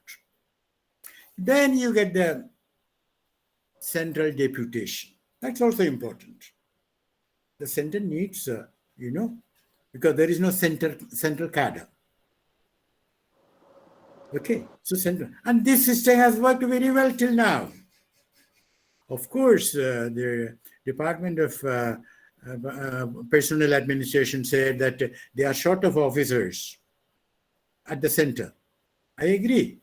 But let us look at it in some depth. Why are they short? Because I can tell you, many senior officers do not want to go to the center. Okay? Well, why? I will not go too much into it, but there is so much interference. Okay? So that is why. So do something about it, but don't sort of change the structure of the civil service. And there you are playing havoc with the federal structure of India. And India can be India only if we respect the federal structure, if we respect the constitution. How many colors are there on our national flag? 3, no? Any attempt at monochromatization, having a single color, should be resisted and will fail. And one more thing about the civil service. What happened to the West Bengal Chief Secretary? He was summoned to Delhi. He did not go. And the Chief Minister made him her chief advisor. So he's still doing what he was doing earlier. There are limits to what the center can do. And let me also share with you. You see, a friend of mine, this is absolutely entrepreneur, not for the media and all that. He holds a cabinet level position, though he's not in the cabinet.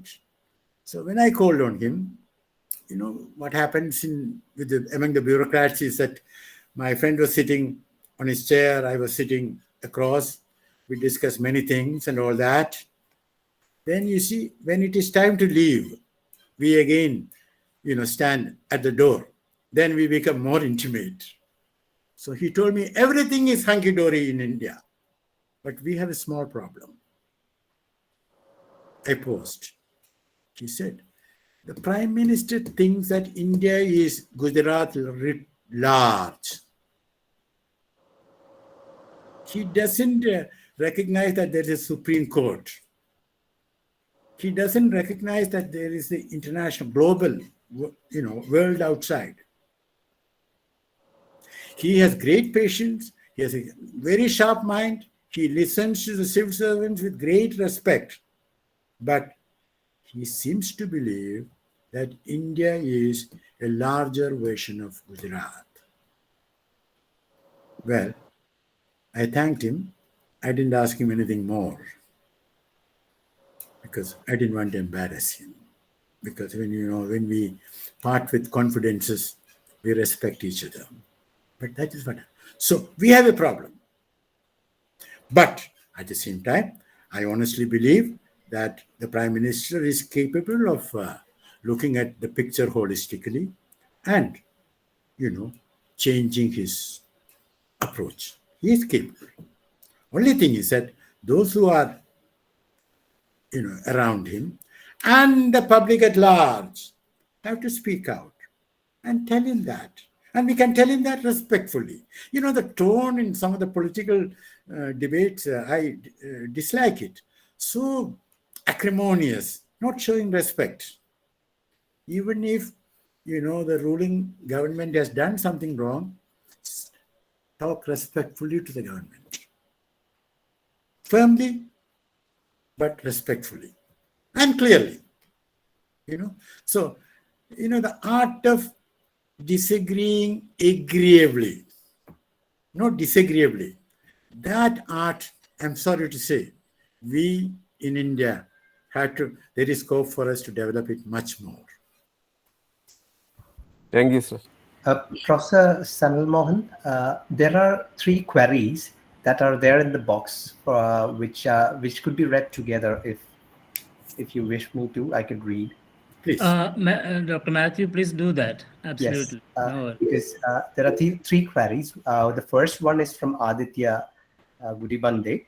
Sir, do you believe that institutions are strong enough to withstand partisan pressure? How can we as a country build stronger institutions? 1 second. Institutions are strong enough to withstand what? Partisan pressure. Partisan pressure. Okay. Yep. And how can we as a country build stronger institutions? That's the first query. If you allow me, I can read the next one. Please do. Garima asks, Ambassador Sir, what is your advice for civil service aspirants who want to pursue foreign services? And the last one is from Ayush Tiwari. Sir, in your opinion, should a developing nation like ourselves should extensively engage in space missions? What is the impact of space dominance in international politics? These are the 3 queries that are there in the box. Thank you. Thank you so much. Very interesting questions. Now, Aditya, thank you for the question. The question is, can institutions stand up to partisan pressure? I had a conversation with a friend of mine in Dubai. This is a youngster. She went to the Dubai pavilion, Indian pavilion. And she said that she was not much impressed. Of course, it was very impressive about yoga and all that. But she thought that, more of India's industry and other strengths in our economy could have been displayed. So I was telling her, I do not know the full story, but I did read in the papers that the person who was in charge of it in the Confederation of Indian Industry was shifted. And according to the media reports, again, I have not gone into it, the reason why he was shifted is because he had a different idea of the Indian pavilion. So that person resisted and he was shifted. Well, that happens. You can only resist as an individual. But then, either you move out or you are pushed out. But nevertheless, I think the second person who was put there, he or she had the option to stand firm, because how many can they change? So it is possible, Aditya. But, it's a question of courage and character, something which we cannot import. Every individual has to have it in herself or himself. Now, Garima, your question. Welcome to the Foreign Service. You should join, and you will enjoy it. As to what more should you do, maybe you could give me a phone call later so that we can talk more about it. Now, the third question is from Ayush about space missions. Well, space has become a very important part of of our world, and India has done impressively well in space. But at the same time, India should take more interest in making sure that space is not used for military purposes.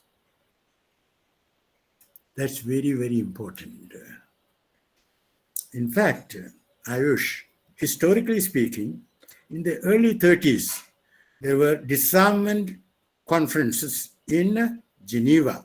I'm talking about 1930s.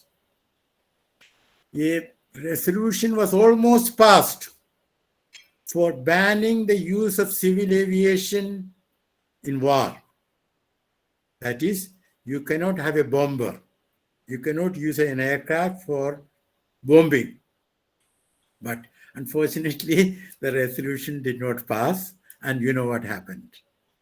So we are, more or less at the same stage now as regards space. It is utterly important to make sure that space is not used for military purposes, because the consequences are terrible. But thank God we have done very well. You know that in the case of the computer, Americans refused to give us, but then we made it ourselves. And there are many other technologies which they refused to give. Well, we did it on our own. So we can all be proud of that.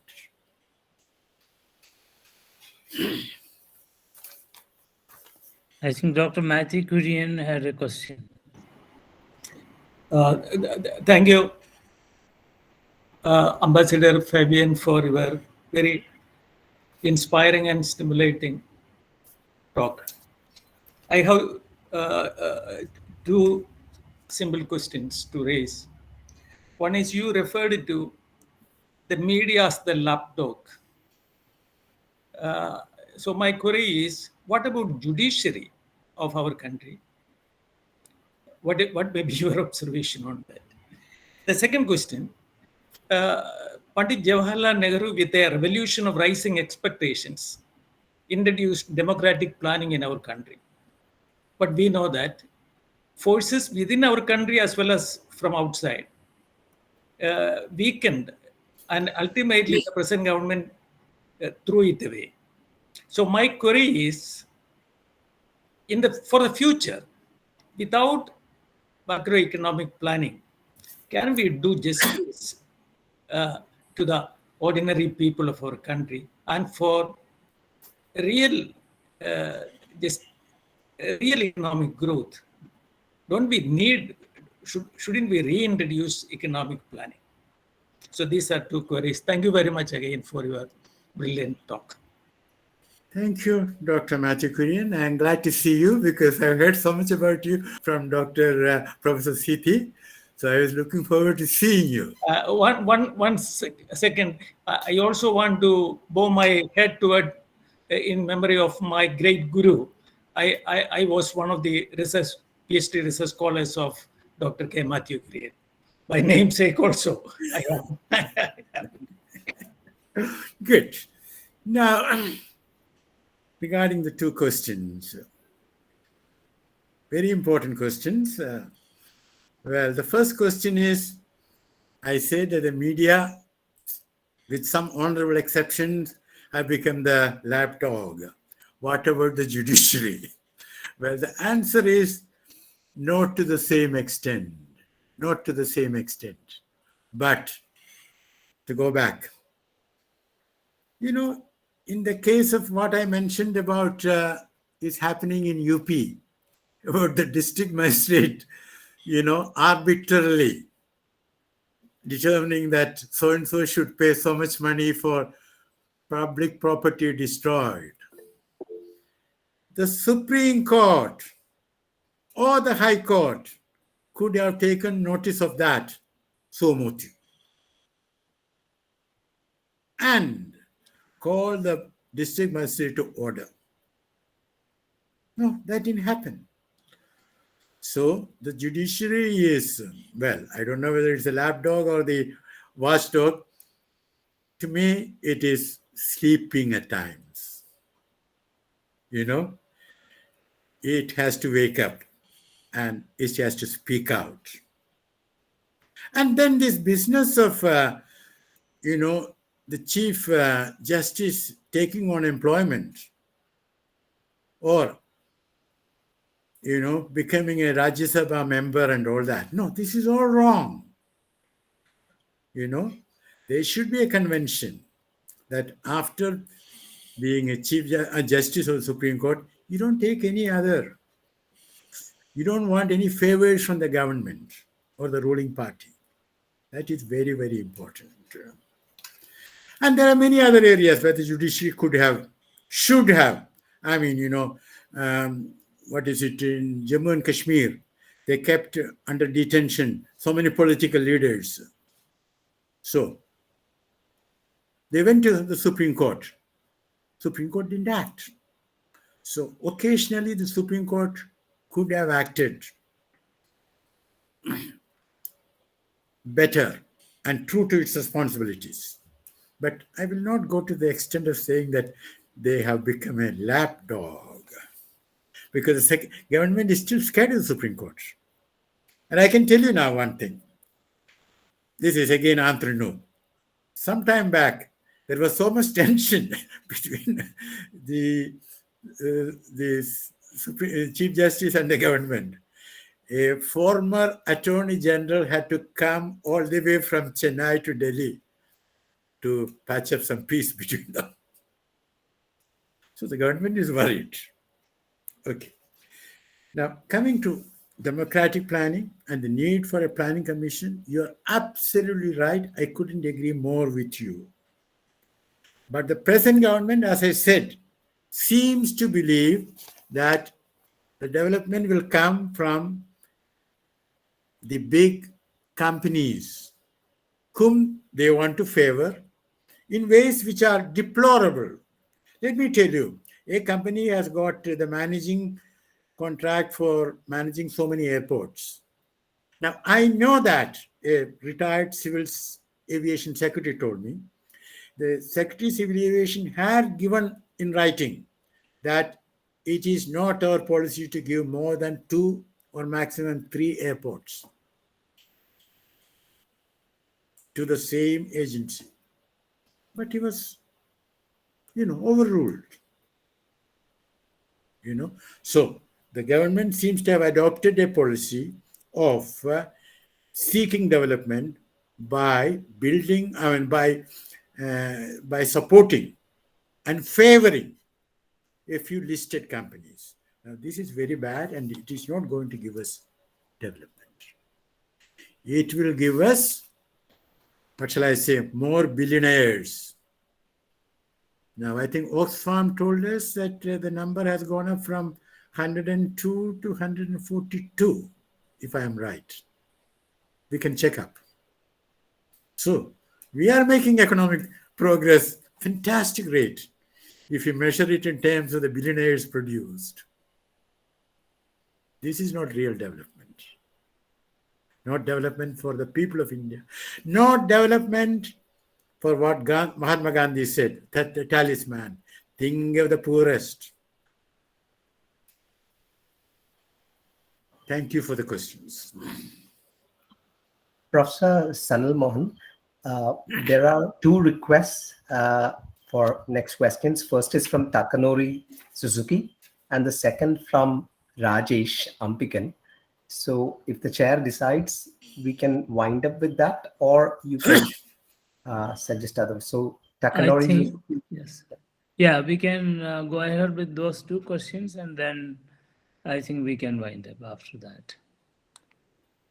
Is it okay, Dr. Please. Mathew? Yeah, please. Yeah, certainly. Yeah, it is too late also. No. In Delhi, the evening is still young. All right. Okay. thank you. May I then? Please. Thank you very much for your instructive lecture, sir. And I'm not so much familiar with the social science as I used to research Indian philosophy, not politics or economics. But I was so much attracted by today's lecture. Where is India going? And let me ask a simple but very sensitive question.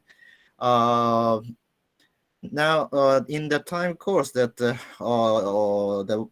power balance of the world is changing, India is now, increasingly, I think, becoming the key country to protect the world peace and human rights and democracy. And my question is, what is India is doing something to perform this key role, and if you expect Japan, what do you expect to Japan, if there is any expectation? These two questions. I would be happy if you could reply to. Thank you.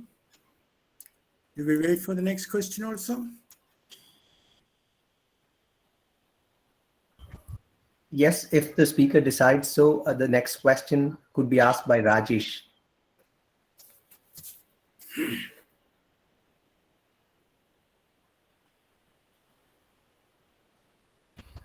Mr. Rajesh Ambikan, you may unmute your mic and ask.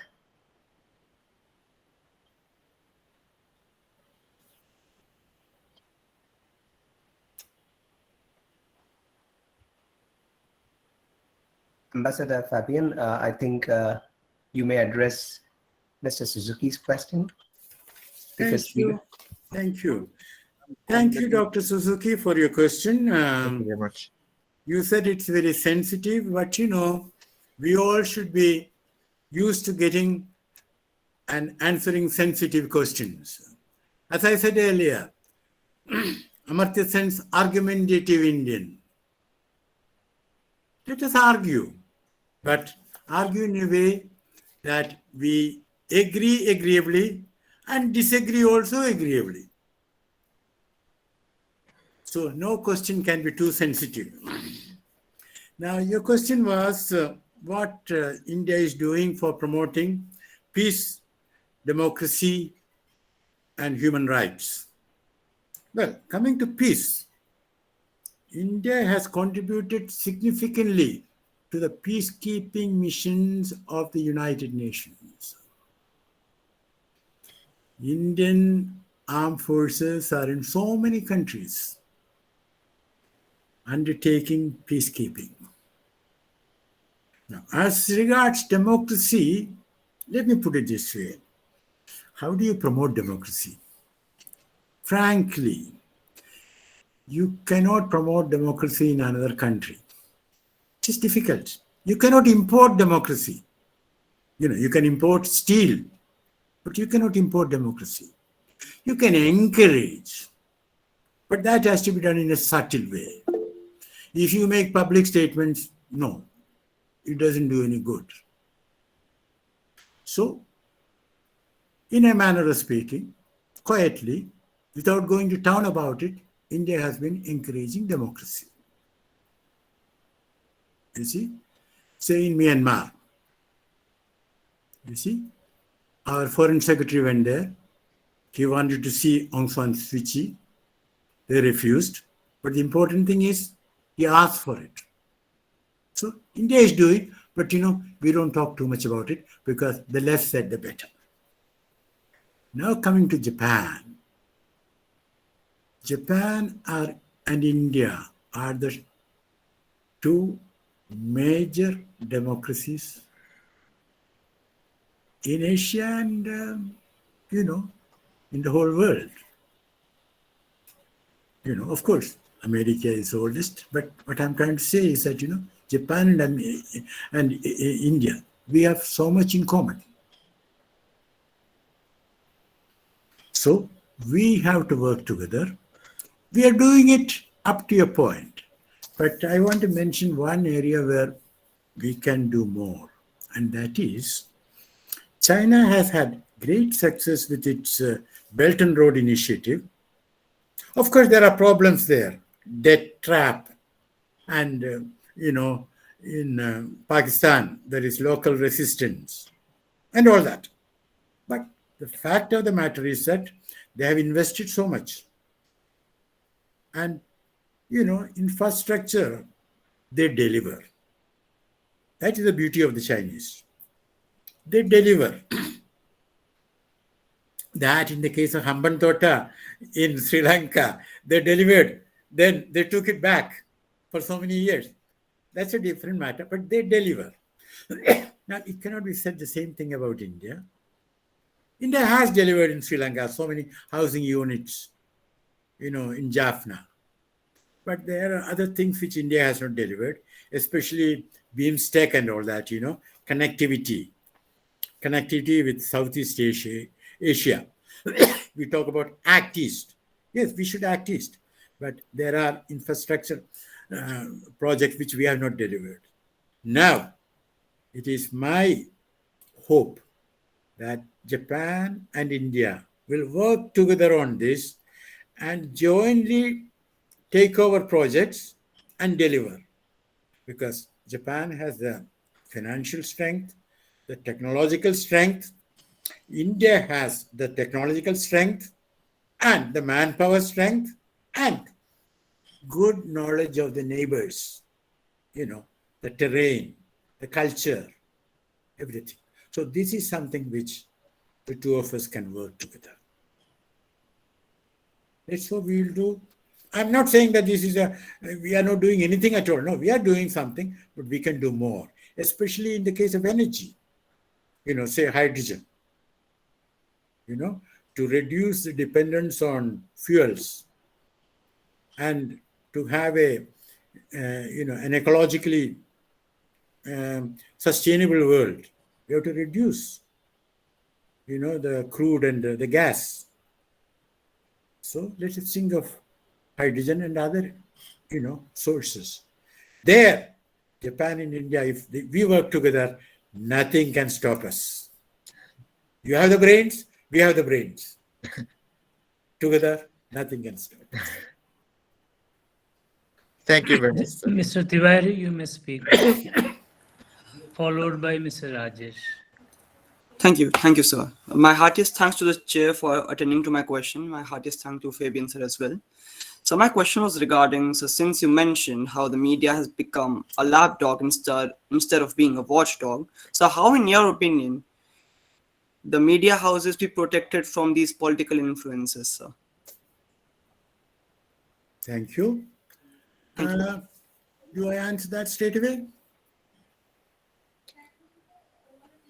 Yeah. Yes, Okay. yes. See, it's like this. Okay, let me share an experience with you. I will not mention the name of the newspaper, but it's one of the most important ones in Delhi, English newspaper. I was having a chat with one of their editors. They hold these summits, all of them do it, summits in Delhi, especially during the winter. They pay thousands of dollars for speakers from America. So I asked this person, incidentally, he is from Kerala. I said, have you ever thought of asking Gorbachev? Because, he was there when the Soviet Union collapsed. He had his perestroika and all that. And he's still active. In fact, let me share one thought with you. When I was in Canada, Gorbachev came to Canada. He was not, the Secretary General or anything like that. He was a member of the Politburo. The first question he was asked after he landed, what were you doing? His answer? Well, I was looking at the Canadian plane, and I thought about, there was a lot of talk of, having bombers below the radar. America was talking about it.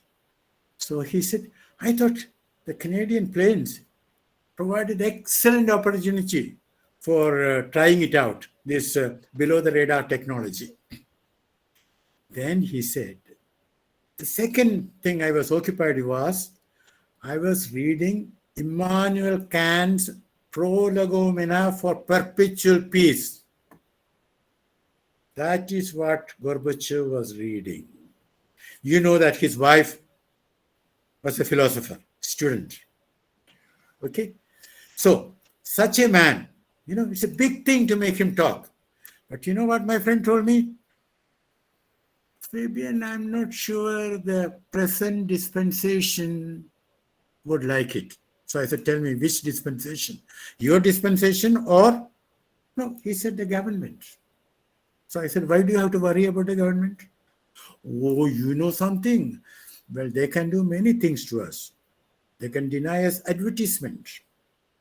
And there can be an income tax raid. What do we do?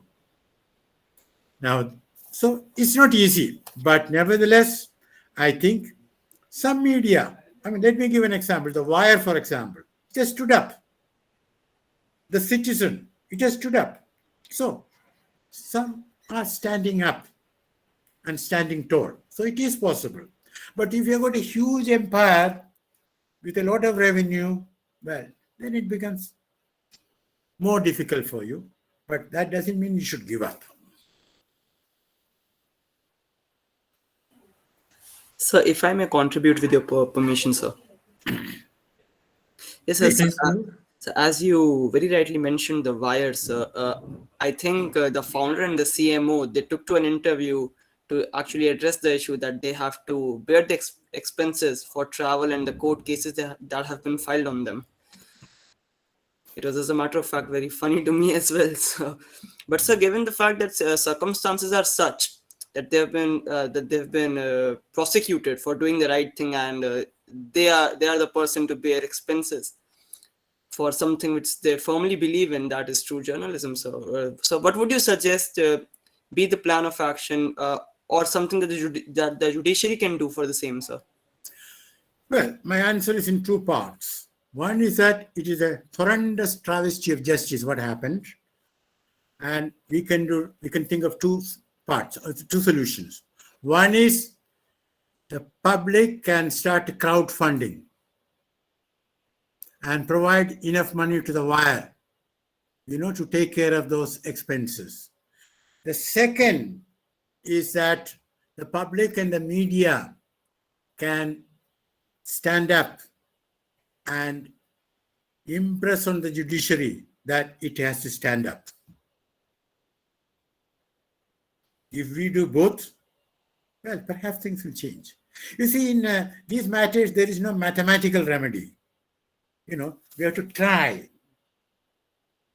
Where human affairs are concerned, we have to try. And as Gandhi said, when Gandhi wanted independence for India, one professor, I don't know whether he was from Cambridge or Oxford, but you know what he said? I quote, "I believe in three immortalities.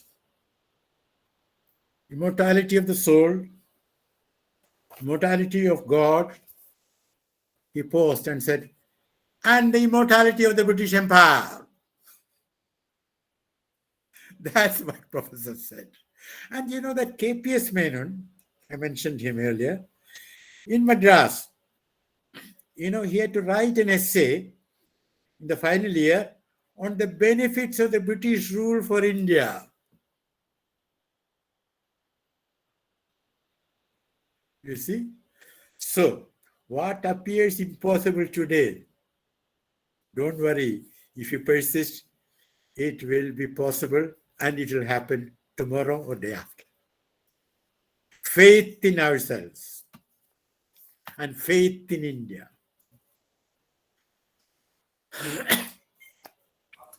Thank you so much, sir. Thank you so much for your answers and the beautiful quotes and analogies that you have used. So, thank you.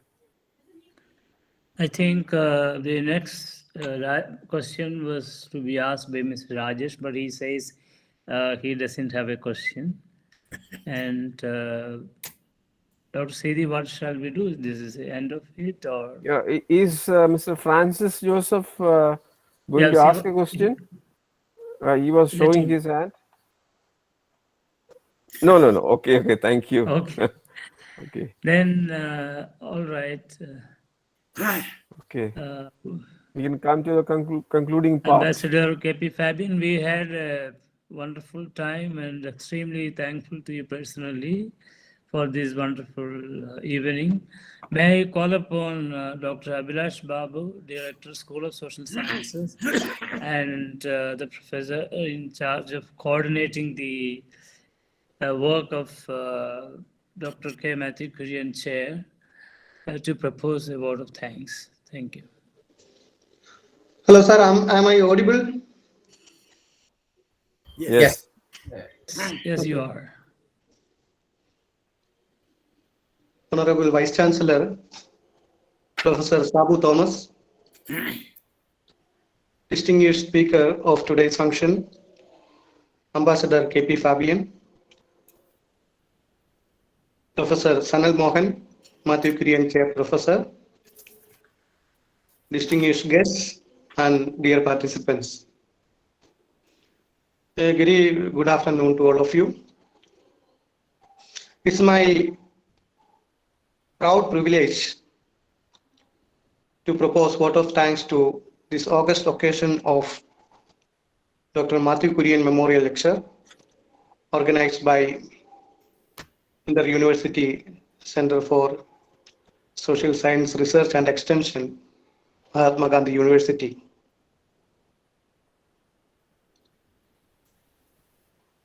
I take this opportunity to express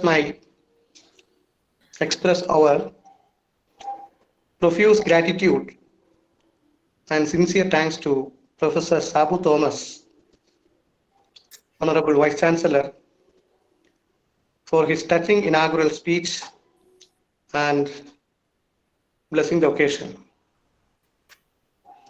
The memorial lecture by Ambassador KP Fabian has really reflected his long experience as a diplomat and his proven academic scholarship. On behalf of the Inter-University Center for Social Science Research and Mahatma Gandhi University, I convey our gratitude and heartfelt thanks to KP Fabian for accepting our invitation and deliver the lecture today. Next, I extend my sincere thanks to Professor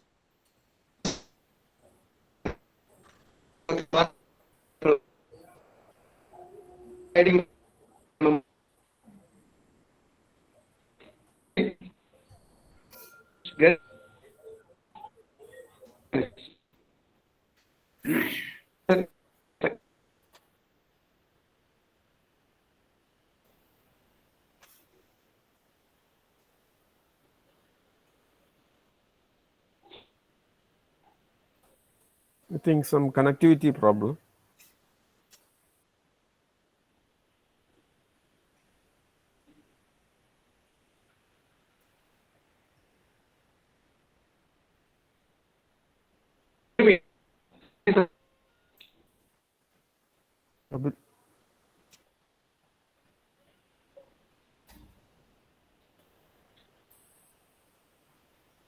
Abhilash, you're not audible. Hello? Sir.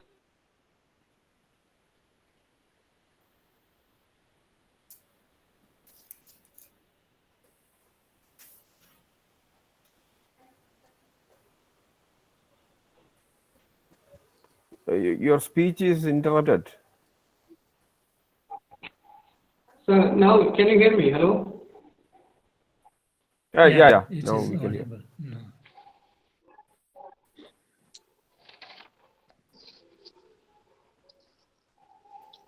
So the memorial lecture by Ambassador KP Fabian has really reflected his long experience as a diplomat and his proven academic scholarship. On behalf of the Inter-University Center for Social Science Research and Mahatma Gandhi University, I convey our gratitude and heartfelt thanks to KP Fabian for accepting our invitation and deliver the memorial lecture today. Thank you.